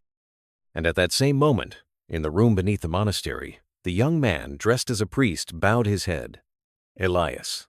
His fingers moved over the collar, adjusting it precisely. The pistol remained hidden inside the hollowed-out Bible. A single bullet, forged for silence, meant for history. He slipped on the long black coat. On the inside was a folded photo of his younger brother killed in a bombing 10 years ago. An orphan of war, raised in bitterness. Elias had not come for justice. He had come for prophecy. "God doesn't speak," he once told his recruiter, "but blood does." And at that same moment, in a refugee camp near Gaza, a young girl drew the word shalom in the dirt with a twig, asking her father what it meant. He hesitated, then answered, "It means peace, and maybe tomorrow." At the Vatican, Miguel ran final checks. His team moved like ghost sufficient, wordless. He read the updated access list for clergy, accompanying the Pope. Elias's name false, perfectly placed glowed on the screen. Miguel hesitated for a second, then moved on. The stage was completed, transparent, surrounded by standing stones. In the center, the flame of humanity waited in its glass chamber, ready to be lit by 2 hands that once could not have imagined standing side by side. At that same moment, a broadcast room in Seoul buzzed with tension as 2 news anchors, both holding their breath, waited for the satellite link to stabilize. A banner scrolled across the screen: "History in Jerusalem. The world watches." In Buenos Aires, people gathered in the Plaza de Mayo, not for protest but for prayer. Street vendors handed out candles. Speakers blared a live feed from the vigil site. In Tokyo, a massive screen in Shibuya Crossing showed the preparations live. Pedestrians, usually rushing, had stopped. Thousands stood shoulder to shoulder, silent, waiting. And in a makeshift tent in Ukraine, an elderly soldier wept while watching the live stream begin. "Maybe they'll save us from ourselves," he whispered. The Pope arrived first. His steps were slow, deliberate. His cassock was plain, almost gray in the rising sun. Behind him came representatives of nearly every faith: imams, rabbis, priests, monks, women in vibrant robes, elders in silent grace. No speeches yet, only presence. Then came Trump. No motorcade, no spectacle. He walked up the path with only 2 security men beside him. He wore a simple navy suit and carried a matchbox in one hand. The 2 men met at the base of the flame. They nodded, neither smiling, neither speaking. And at that same moment, in a school in Johannesburg, children held hands in a circle, watching on a projector. "This is what grown-ups can do when they grow up," their teachers said. The Pope spoke first. "We do not ask the world to follow us, only to remember this, that power kneels and fire can light more than destruction." Trump added, "We're not here to erase the past. We're here to offer the future, a better inheritance." Together, they stepped toward the flame. Trump struck the match. The Pope lifted the glass dome. The flame caught. It was simple, silent, eternal. And at that same moment, in the crowd behind the clergy, Elias moved. He reached into the Bible. No one saw. No one screamed. Except one. Miguel. Watching from a rooftop, something in the way the man moved a stiffness, a pause, a direction-triggered instinct. Camera 6. Zoom on the 3rd row. Black coat. Left of the Archbishop from Vienna. Sarah's voice in the control booth snapped, "Got him." The image sharpened. The gun was halfway out. Miguel shouted into his comm, "Intercept! Red zone! Code sanctum!" And at that same moment, Elias locked eyes with the Pope. Time stretched. Seconds turned into lifetimes. Trump turned, too late. The gun rose. A breath. A step. A body moved. Not the Pope. Trump. He dove forward, not elegant, not heroic, just fast enough. The shot cracked. Echoed. One. Only one. The bullet struck Trump in the side of the chest. He fell hard. Silence. Screams erupted. Security swarmed. Elias dropped the gun, stunned, tackled in seconds. At that same moment, in Sao Paulo, an entire favela erupted in wails as the shot echoed through their TVs. In Cairo, thousands dropped to their knees. In Iceland, people lit fires. In India, people cried without knowing why. The Pope dropped to his knees beside Trump. Blood soaked the suit. Trump's eyes fluttered. "You owe me one," he muttered, a faint grin before unconsciousness took him. And at that same moment, in Rome, the bells rang again. And this time, the world understood their meaning. The vigil did not end. It began. Chapter 9. The Infiltrator. The scream of sirens split the silence before the applause could return. Chaos didn't erupt it, collapsed in on itself. The crowd scattered like dry leaves in wind. Security forces surged onto the stage.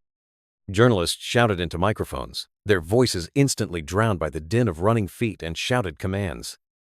The peaceful energy of the vigil had been shattered, but not destroyed. And at the center of it all, the Pope knelt beside a fallen body. Trump was unconscious.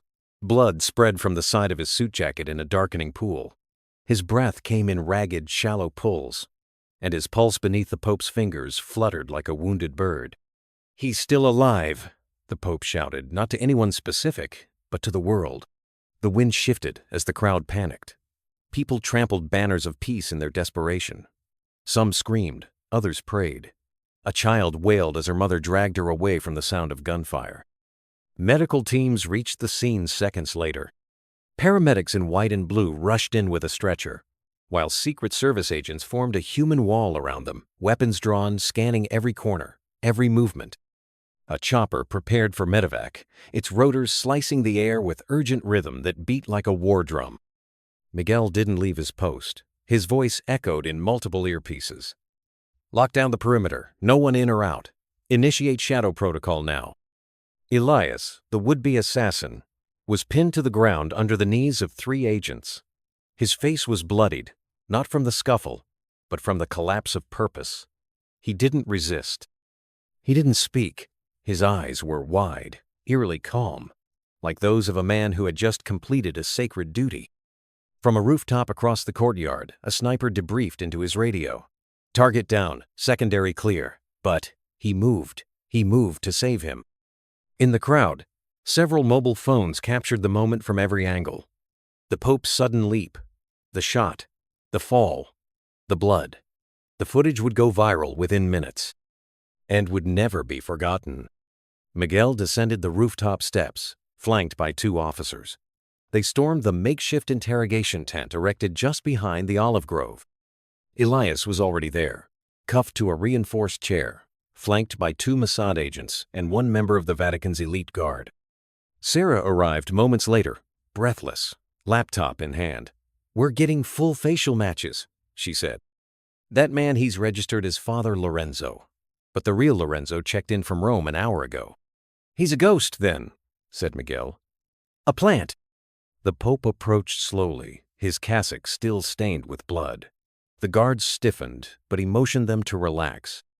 He stood across from Elias, locking eyes with the man. "You're not a murderer," the Pope said softly.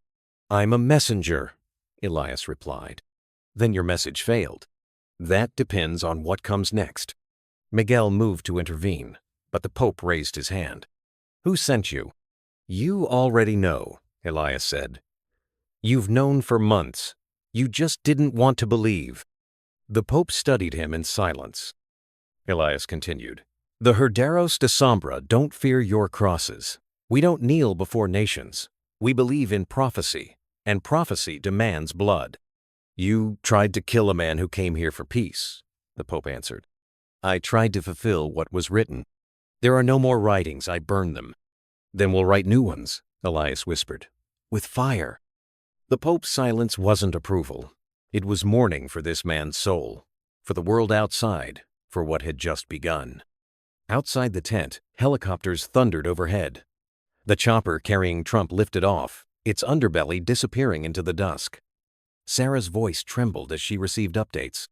"He's stable, but they won't know the full damage until he's in surgery." On board the medevac chopper, paramedics worked frantically. One pressed gauze into the wound while another intubated. "Pulse weak," someone muttered. A rosary dangled from the wrist of a nurse who didn't speak. She only mouthed prayers as she held his hand. The Pope stepped out of the tent. Miguel followed. "Security sweep has found something," Miguel said. "We've uncovered charges under the altar. It wasn't just an assassination. They meant to level this place." The Pope stared at the stone steps. "They wanted to erase the symbol, not just the men." "Exactly." News outlets across the globe spiraled into frenzy. Attempted assassination at Holy Vigil. Trump shot in Jerusalem. Pope prevents tragedy. In a street in Manila, a woman wept in front of a bakery television. In Oslo, a choir stopped mid-hymn. In Kinshasa, hundreds gathered for a candlelight prayer. In Sao Paulo, believers took to the streets in white. The world didn't just witness an event, it felt it. In a mosque in Cairo, the imam interrupted the prayer to inform the congregation. In Seoul, monks rang bells in mourning. At the UN headquarters, ambassadors watched in stunned silence as the footage repeated again and again. Back in Rome, within the Apostolic Palace, Cardinal Ventresco watched the scene unfold on a private monitor. He said nothing, but his fingers drummed lightly against the armrest of his chair. When a young priest entered with tea, he simply asked, "Is the plane prepared?" "Yes, Eminence." Then it begins. In Washington, the Situation Room buzzed like a hive of hornets. Emergency codes were activated, cyber defense levels raised. "Find the breach," someone barked, but an older voice cut through the panic. Someone gave him that badge. That simple sentence froze the room. Someone inside had allowed this. Meanwhile, Elias was sedated and transferred.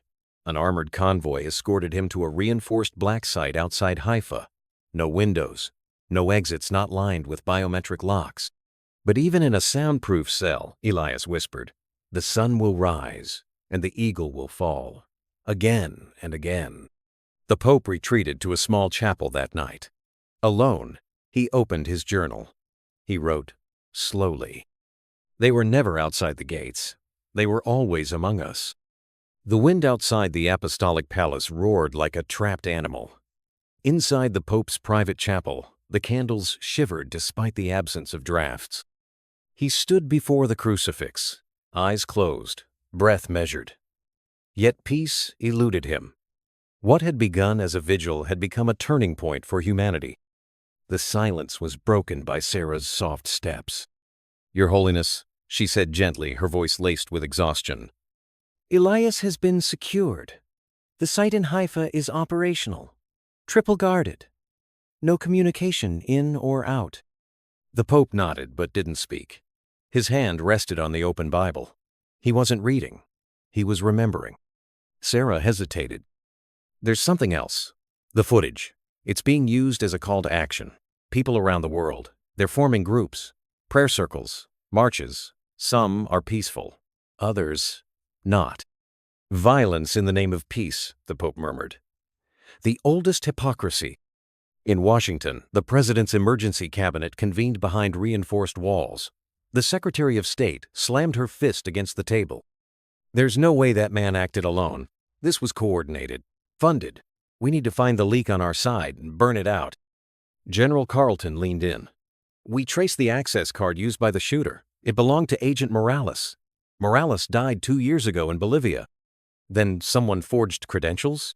"No. Someone inside the system reactivated the ID." That sentence shifted the temperature of the room. "Internal breach," whispered the Vice President.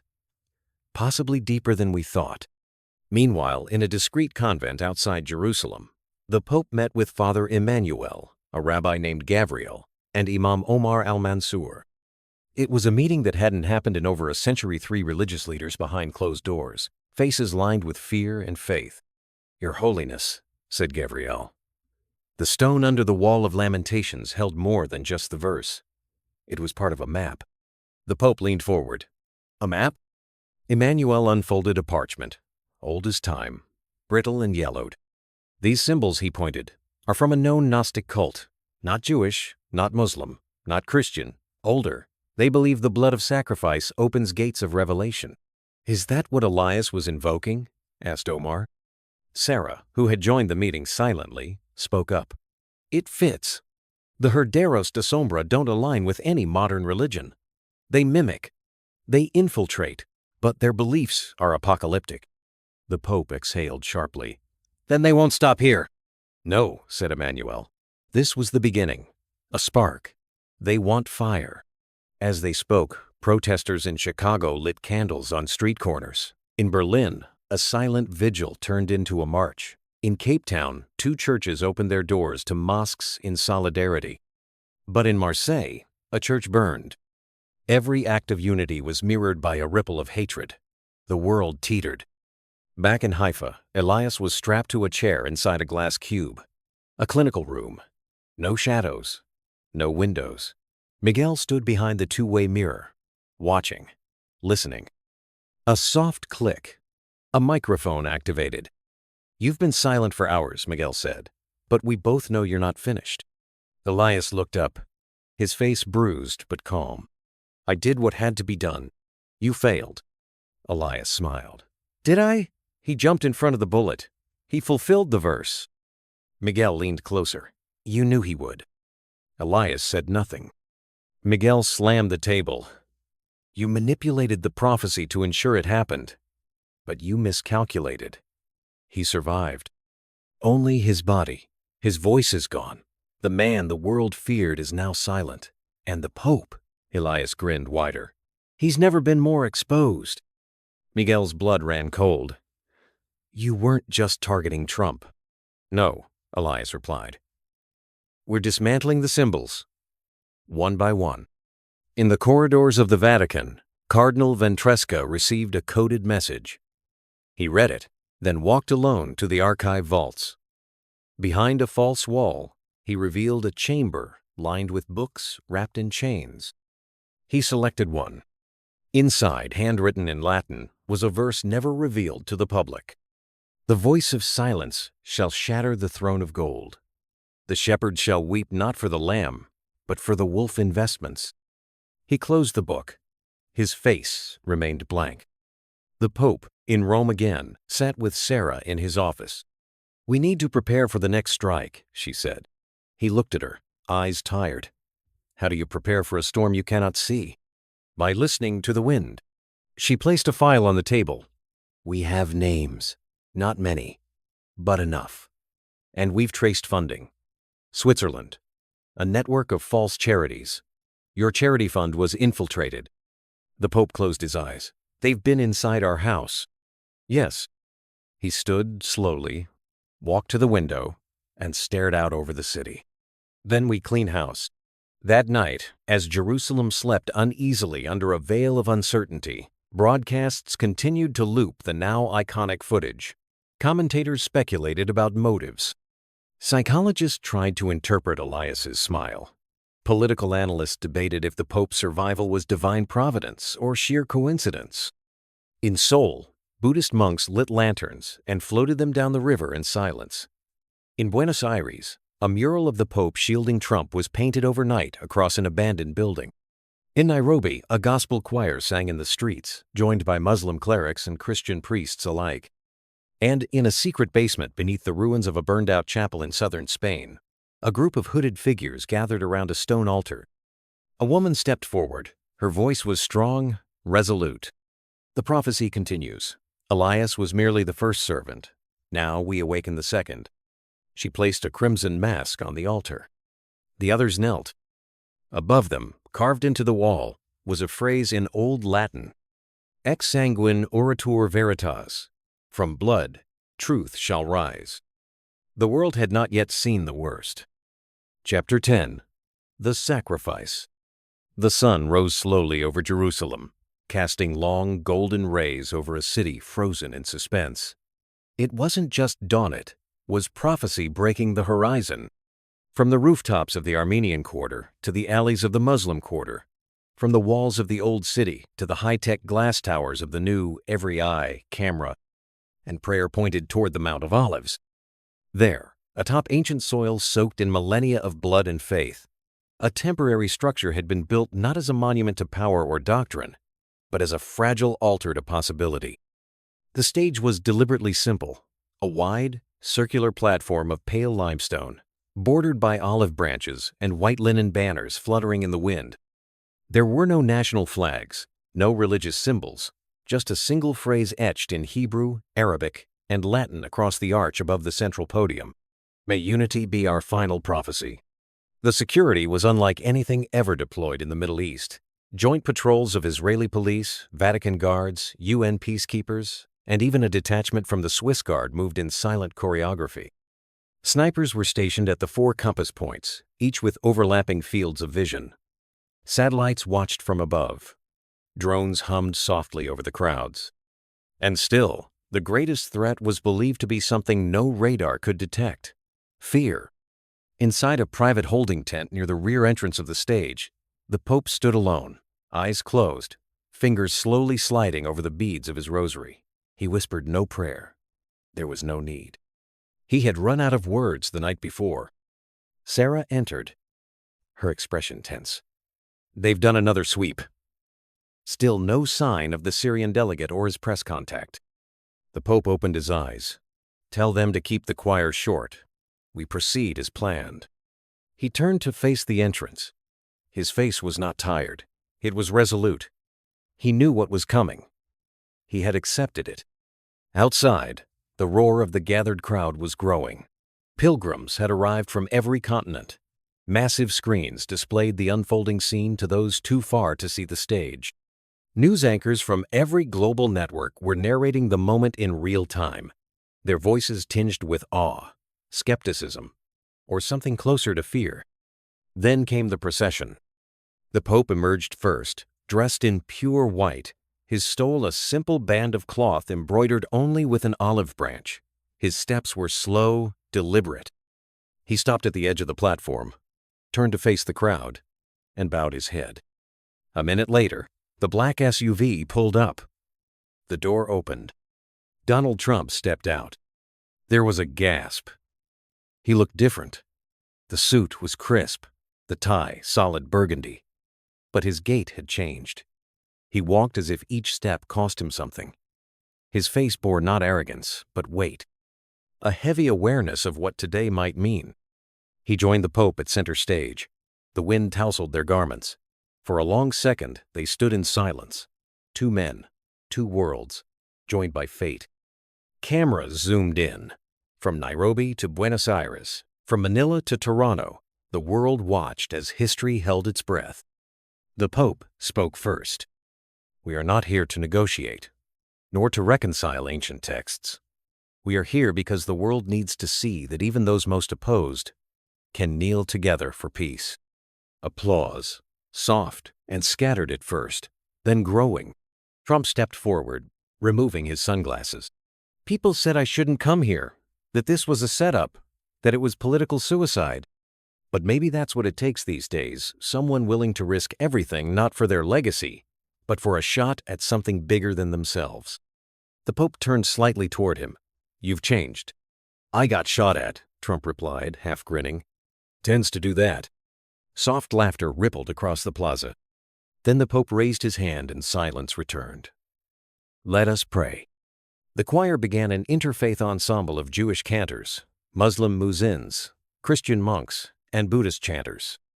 Their voices wove together in a haunting harmony that rose and floated over the city like a benediction. Sarah leaned in. A technician from the Eastern Media Group is unaccounted for. The Pope gave a subtle nod. Tell security to stay calm, but be ready. As the music continued, the Pope and Trump stepped back and took seats behind the podium. Their faces remained calm, but beneath the stage, tension spiraled like a coiled serpent. 23 feet from the stage, behind a sound booth barrier, a man in a technician's vest was adjusting a cable that didn't exist. His badge passed every scan. His eyes betrayed nothing. But under his jacket, strapped tight to his ribs, was a silenced pistol custom, made with one round. He waited. Up on stage, Trump stood again. I'm not a perfect man, he began. I've made mistakes, said things I regret, hurt people. But when I read the prophecy, when I realized what it meant, I knew I couldn't run from this moment. He looked out at the audience, then back at the Pope. Whatever happens today, know that I came because I believe in second chances, even for me. And then he turned his head just slightly, enough to see something. The technician. The infiltrator's eyes widened. His breath hitched.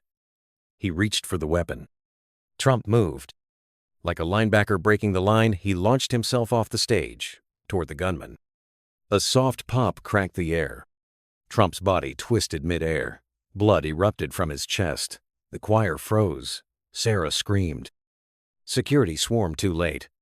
The gunman dropped the pistol, turned, but was tackled by 3 guards. And there, on the floor of the stage, Trump lay motionless. The Pope rushed to his side, falling to his knees, ignoring the chaos. He lifted Trump's head into his lap. Blood seeped through white robes. Trump's lips moved. The Pope leaned closer. This time, he whispered, I did the right thing. His eyes rolled back. He exhaled. Silence. Not death, but absence. Sirens wailed. A medical team rushed the stage. He's still breathing, shouted one paramedic. We need a trauma center now. The Pope didn't move. He sat there, bloodied, cradling the man who just saved his life. The image was burned into every screen on Earth. In a hospital in Manila, a nurse stopped mid-procedure and whispered a prayer. In a prison in Brazil, inmates watching the live feed stood in silence. In a mosque in Turkey, the muezzin paused his call to prayer. And in Rome, the bells of St. Peter's rang not in celebration, but in mourning. The vigil of humanity had ended, not with a speech, but with a sacrifice. The ambulance screamed through the narrow arteries of Jerusalem like a warning siren from heaven. The streets parted before it as if the city itself recognized the sacred weight it carried. Inside, Donald Trump lay pale and motionless, blood saturating his shirt, lips parted in silent battle between life and death. The medic closest to him didn't blink, her fingers pressed firmly against the wound, whispering numbers under her breath, not a prayer, but a mantra to hold time still. Pressure holding, BP dropping, pulse faint.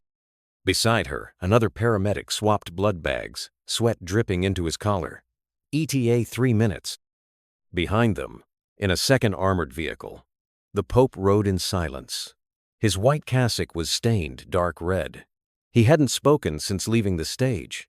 Sarah sat beside him, tears drying on her cheek. He held a rosary, but the beads remained still in his hand. No words passed his lips. He wasn't praying, he was listening.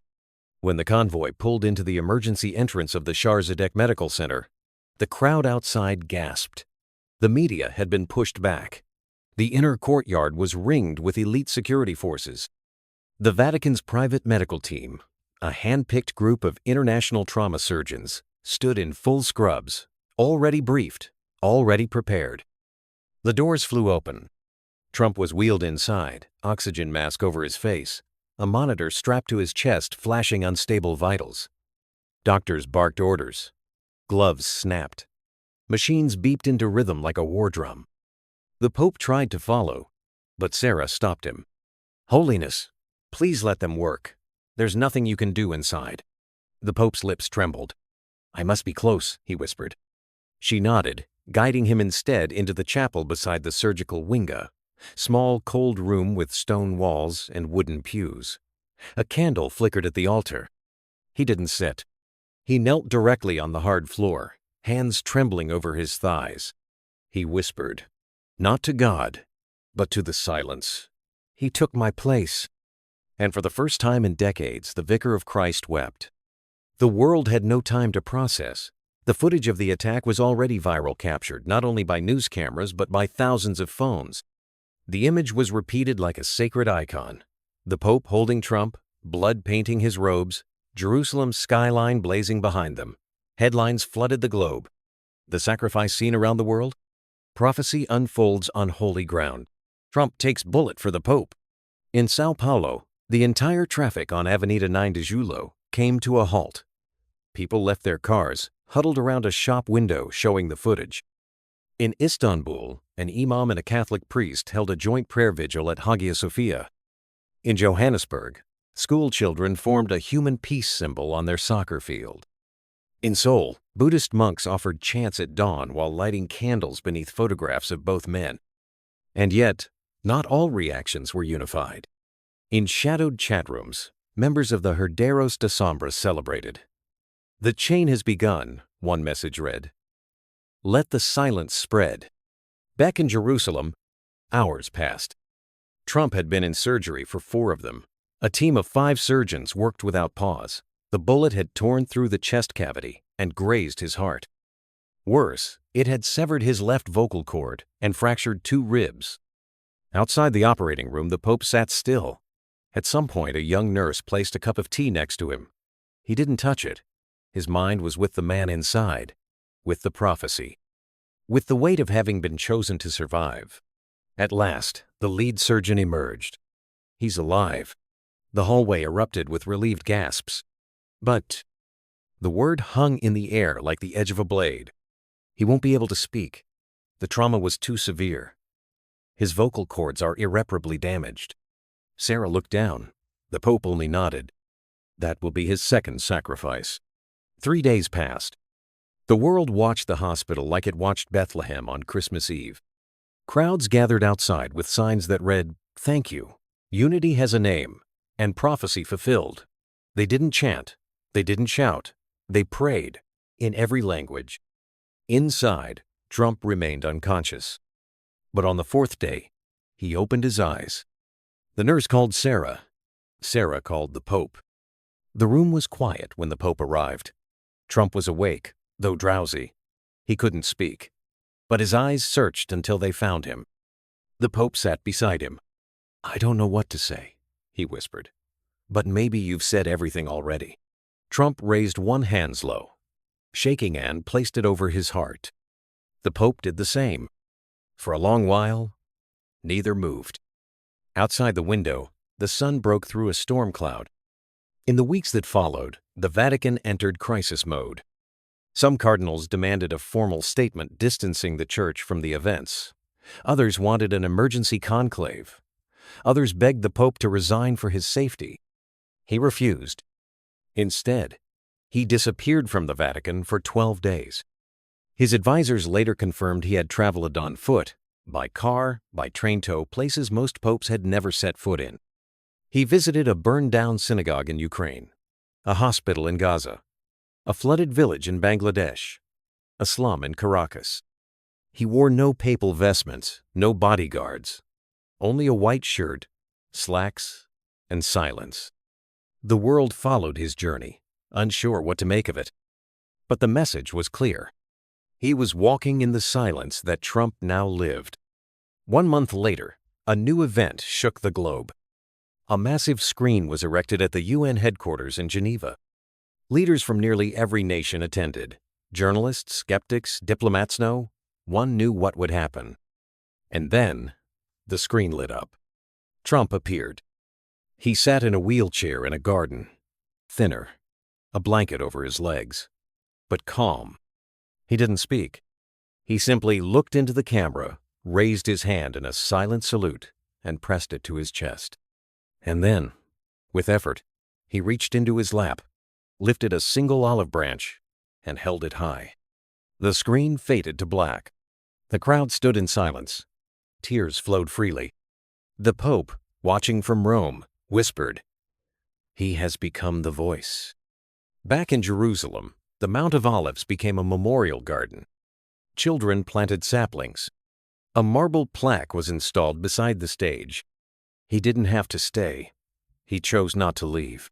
Every year, the Pope visited alone. He'd stand beneath the arch still bearing the phrase, "May unity be our final prophecy," and close his eyes. Sometimes, he would speak aloud. Other times, only the wind answered. But each year, before leaving, he touched the plaque and said the same final words. "We are not finished." Chapter 11. The World in Silence. The photo traveled faster than any bullet ever could. It crossed oceans in seconds. It bypassed firewalls, broke language barriers, slipped into news feeds and inboxes, splashed across television screens, and settled into the soul of a watching world. The Pope on his knees, robes soaked in blood, arms wrapped around the lifeless body of Donald Trump. The former president's eyes half closed, his face tilted skyward like a man already looking beyond this world. Behind them, the golden skyline of Jerusalem glowed as if lit by morning itself. There were no words in the image. None were needed. It was printed on the front page of every major newspaper within 12 hours. Le Monde, The Times, El País, Der Spiegel, Folha de Palo, The New York Times, Al Jazeera, Yomiuri Shimbun. All of them. The captions varied. The price of peace. One took the bullet, and the other held him. The day the world wept. In the Vatican press office, the phones rang non-stop. Every cardinal, bishop, and journalist wanted answers. But the Pope gave none. He returned to Rome in silence.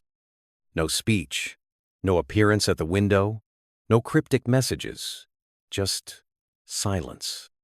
And the world mirrored him. On the first night after the Vigil of Humanity, something unexpected happened.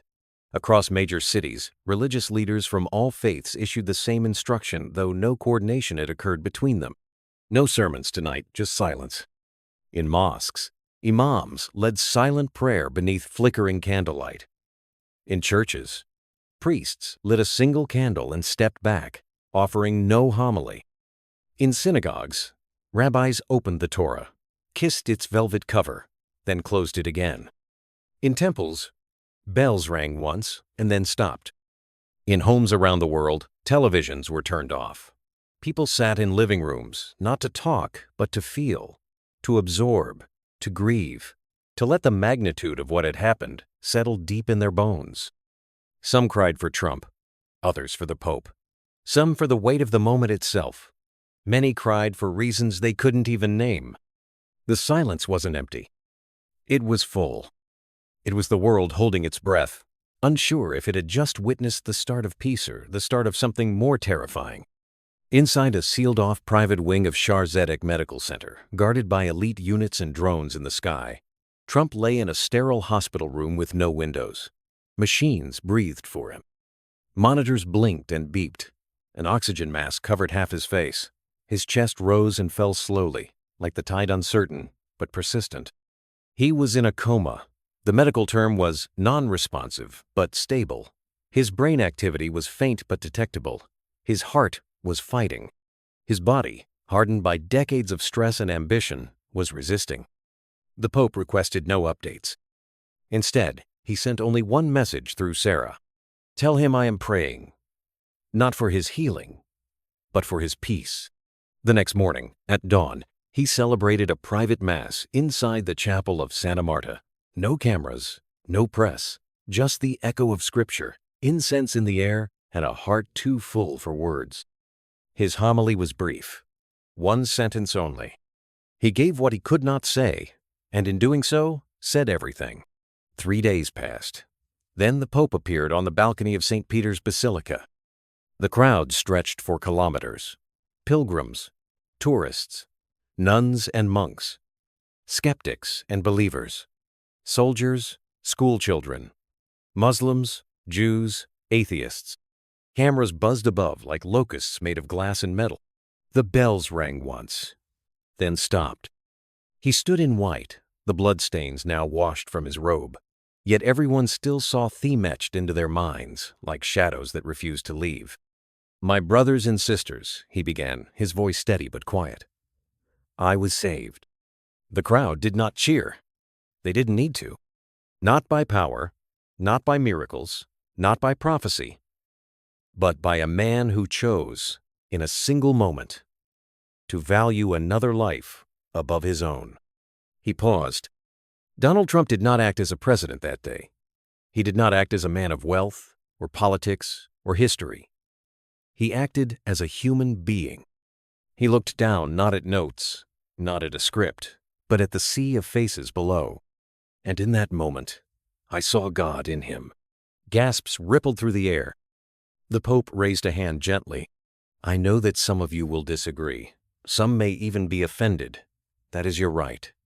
But I will not withdraw my words."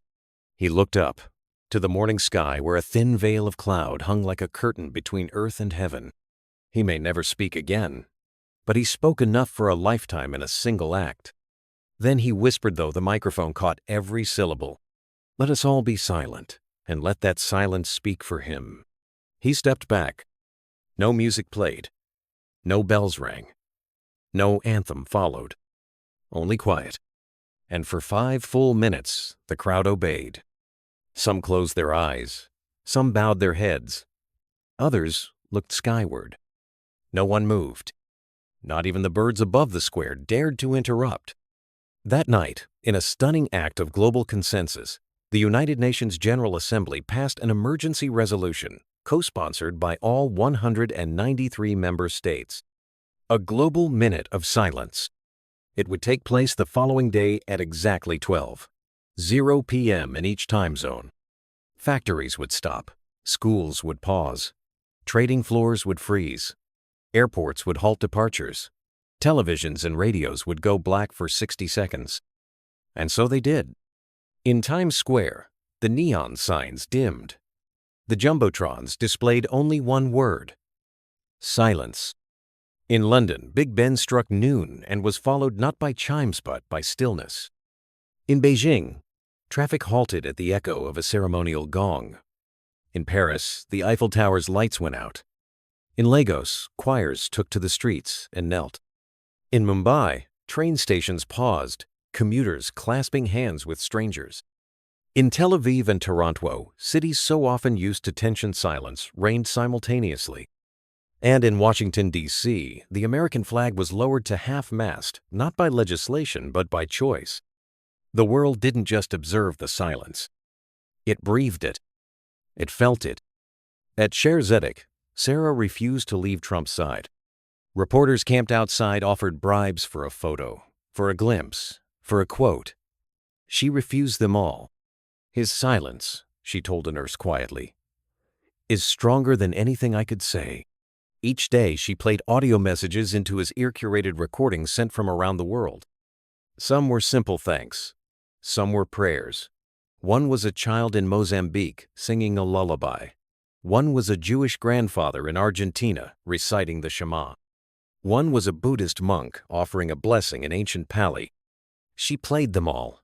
Whether he could hear them, no one knew. But she believed he could. And that was enough. Back in Rome, the Pope received thousands of letters. One came from a 7-year-old girl in Peru, written in crooked handwriting with blue crayon. "Dear Papa," it said, "I think Mr. Trump was brave. My daddy says people don't change, but I think maybe they do. I want to be brave, like him. I will protect my little brother when he is scared." The Pope kept that letter in his Bible. Another came from a woman in Syria. "I lost my husband to bombs. I raised my son alone. I hated the West. But when I saw you holding him, this man who once represented everything I distrusted, I cried. Because in that moment, I saw what it means to protect. I saw my husband." The Pope read that one twice, then 3 times, then cried. He did not cry often. But this was not a time for pride. It was a time for humanity. Far away, behind thick doors and encrypted lines, the Herderos de Sombra burned with fury. Their plan had failed. The prophecy had not broken the church. It had renewed it. The bullet had not ended the Pope. It had made him unshakable. Their attack had not torn the world apart. It had united it. Their leader, known only as the Voice, sat in shadow and said with venom, "We aimed for the man. He stood slowly. But now we will aim for what he builds." Days passed. Then a week. The world did not return to normal. It evolved. In the streets of New York, chalk outlines no longer marked crime scenes. They traced hearts and peace signs drawn by children on sidewalks. In Cape Town, a group of teenagers gathered every afternoon to stand silently in a circle, holding signs that read, "I will be the one who protects." Social media, once a battleground of egos and anger, shifted. Not entirely, but enough. For every insult, there were now prayers.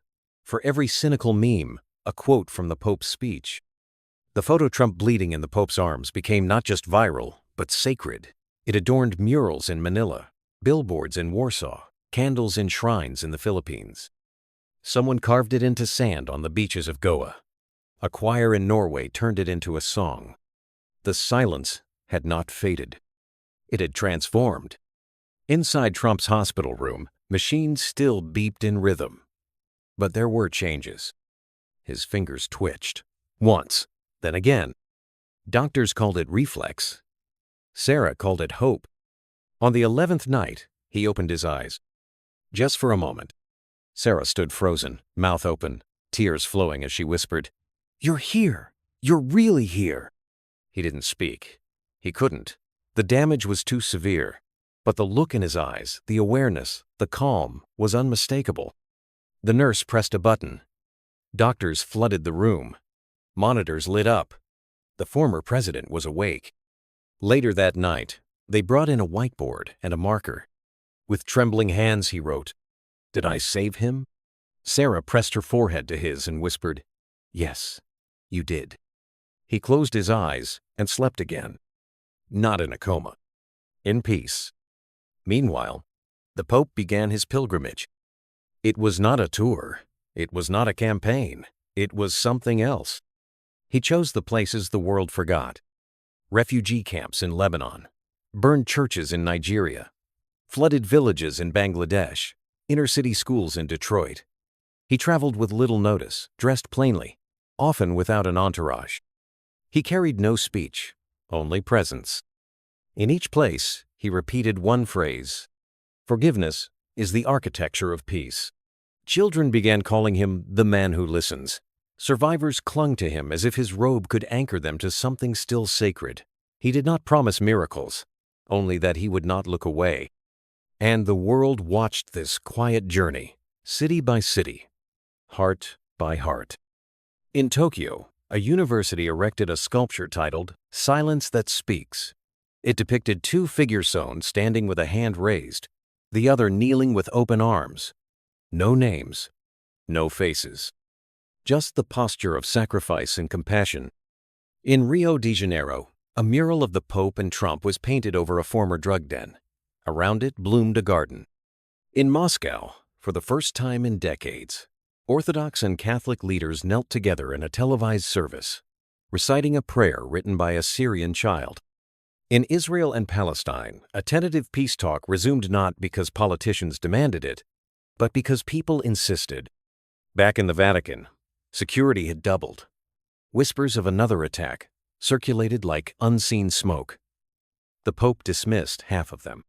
"I was saved once," he told Sarah during one of their rare calls. "If it happens again, I will be ready, but I won't hide behind glass." He had started to sleep less, eat sparingly, and speak more directly. "Something has shifted," Sarah said to one of the cardinals. "He's not afraid, but he's not relaxed either." "He's becoming something more," the cardinal answered. "Not just a shepherd, a witness." Inside a dark chamber in Prague, the voice of the Herderos de Sombra met with his inner circle. The room was lined with relics stolen from temples and tombs. Candles flickered over maps and manuscripts. The failed assassination had cost them everything: resources, momentum, belief. But the voice was not defeated. Violence made him a symbol, he hissed. "We must now corrupt the symbol." He ordered infiltrations not into palaces, but into people. Corrupt the charities. Twist the peace talks. Make the silence uncomfortable. Make people question whether this was real or staged. His final command echoed: "Break the myth." Trump, now able to write with greater control, began to respond to letters. At first, 1 or 2 a day, then more. Sarah acted as scribe, delivering responses personally to embassies and community centers. One girl from India received a note that read, "You are stronger than you know, and your kindness is the most powerful weapon you'll ever hold." A former soldier in Ukraine battling PTSD got this: "You are not broken. You are rebuilding. That's harder. That's braver." He never asked for news about the outside world. He didn't want to see headlines or debates. He just asked one question every day: "How is the Pope?" At night, Sarah often found herself staring at him as he slept, wondering what he dreamed of now. Gone was the firebrand. Gone was the commander. What remained was something softer. He didn't fight nurses anymore. He thanked them with his eyes. He touched their hands. His silence became presence.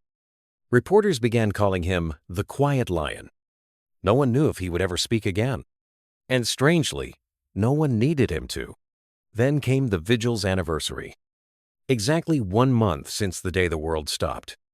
A new tradition had emerged organically, without instruction. At noon, local time, people around the world stood wherever they were. Some knelt. Some placed a hand over their heart. Some closed their eyes. The bells of St. Peter's rang 12 times. The Pope stood in the square, alone, eyes shut, lips unmoving. In the hospital room in Jerusalem, Trump lifted a trembling hand toward the window. His fingers formed the shape of a cross. Doctors watched in awe. He wept. For the first time since the shooting. In a televised broadcast from the Vatican that night, the Pope spoke briefly. "Silence," he said, "has taught us what no voice could. It has reminded us that words are not the only way to speak, and that true love, often arrives without explanation." He paused, his eyes focused, unflinching. The prophecy did not require blood. It required transformation, and that has already begun. He didn't mention the Herderos, or the threats, or the shadows gathering once more. He only smiled and said, "We are no longer living in the shadow of sacrifice. We are walking in the light of choice. Somewhere, in a remote monastery in Tibet, a monk watching the broadcast turned to a novice and whispered, "There will be one more verse, not in ink, but in action." And in that moment, around the world, something invisible but undeniable passed through people's hearts. A quiet strength, a readiness, a belief that maybe for the first time in centuries, humanity was listening, not just to leaders, not just to prophecy, but to itself. Chapter 12, the burned verse. It was a morning without wind. In Rome, the sun broke over the Tiber River with a gentleness usually reserved for Easter. The air carried the scent of incense and roses. The bells of St. Peter's Basilica remained still, awaiting a moment greater than time itself. A massive stage had been erected in St. Peter's Square Knot for celebration, not for spectacle, but for something closer to ceremony. A singular brazier stood at its center, ancient in design, forged from black iron and shaped like a flame in bloom. The world had been summoned. Leaders from every continent, representatives of every major faith, survivors of war, children from refugee camps, former adversaries, all seated in a perfect arc before the stage. Cameras hovered in silence, waiting. Millions watched from their homes. Billions, perhaps. And at the center stood the Pope. His white robes glowed gold under the morning light, but it was his posture upright, calm, resolute, that commanded reverence. In his hands, wrapped in a crimson silk cloth, he held the final surviving copy of the Nostradamus prophecy, the original scroll retrieved from Saint-Remy, preserved, studied, feared. Now, ready to be released. He stepped toward the brazier. The audience held its breath. He paused hesitantly for a second, and then looked directly into the nearest camera, into the eyes of the world. "This," he said, lifting the wrapped scroll, "is the verse that nearly tore the world apart." Murmurs rippled. He continued, "This ink, this parchment, these ancient words, they were never meant to enslave us, and yet we almost allowed them to dictate our path, our fears, our politics, even our lives." He looked toward the heavens. But destiny is not in ink, it is in choice. A long silence followed. He unwrapped the scroll slowly. The fragile paper crackled in the morning air. Every movement felt sacred, like a ritual performed one final time. Then, with both hands, he held the prophecy above the brazier. "Let the fire carry what no longer belongs to us." He lowered it into the flames. The scroll ignited instantly. For a moment, a spiral of smoke rose toward the Vatican dome. The ashes danced like gray feathers caught in a sacred wind. Cheers did not follow. Instead, tears. The quiet kind, the kind that fall without force, that simply arrive, like grace. In a modest living room outside Jerusalem, Donald Trump sat in a wheelchair, draped in a soft blue blanket, eyes fixed on the television screen. Sarah stood beside him, her hand resting on his shoulder. He did not, speak could not, but he watched every moment as if watching his own soul find closure. When the scroll turned to ash, his eyes closed gently. He breathed in, a breath of peace. On the table beside him, the whiteboard he used for communication held 3 words: "It is done." Within hours of the burning, Interpol released coordinated raids in 37 cities.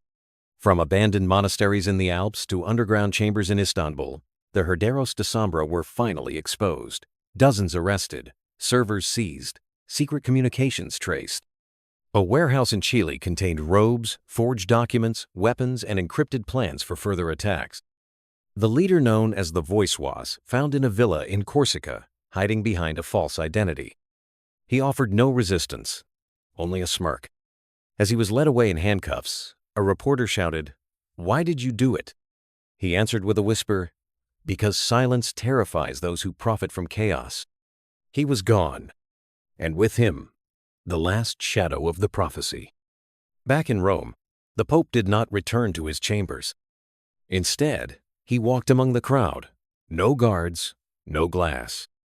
People reached for him not to worship, but to connect. Children hugged him. Parents wept at his feet. An imam from Syria kissed his ring. A Buddhist monk offered him a small paper crane. An atheist from Norway simply nodded, eyes wet. He accepted every gesture, every story, every hand. As he reached the colonnade, he stopped before a little boy with a drawing. It showed two figures in white, one in a wheelchair under a sky full of doves. The Pope knelt. "What's your name?" he asked. "Luca. Did you draw this?" The boy nodded. The Pope smiled. "It's perfect." Later that evening, as the sun melted behind the rooftops of Rome, the Pope finally returned to his private study. Alone, tired, but unburdened. He sat by the window, looking out over the city. A gentle knock. Sarah entered, holding a small parcel. It arrived just now. From him. The Pope took the envelope and opened it. Inside, a photo. It was taken that morning, Trump, in his wheelchair, watching the broadcast with a smile. Behind him, a small garden blooming. On the back of the photo, written by Sarah, "Thank you for letting me become the man I was supposed to be." The Pope looked at it for a long time, then placed it beside a single relic on his desk, the burnt seal of the prophecy, recovered from the ashes. He closed his eyes, not in grief, but in deep, unshakable peace. The days that followed were unlike any the Vatican had ever seen. Pilgrims flooded into Romano seeking miracles, but meaning, not chasing relics, but reflection. In the gardens of St. Peter's, they walked slowly, heads bowed, hearts strangely full. There was no fanfare, no announcements, just a silent current that moved beneath the stones of the city, as if something ancient had finally been released.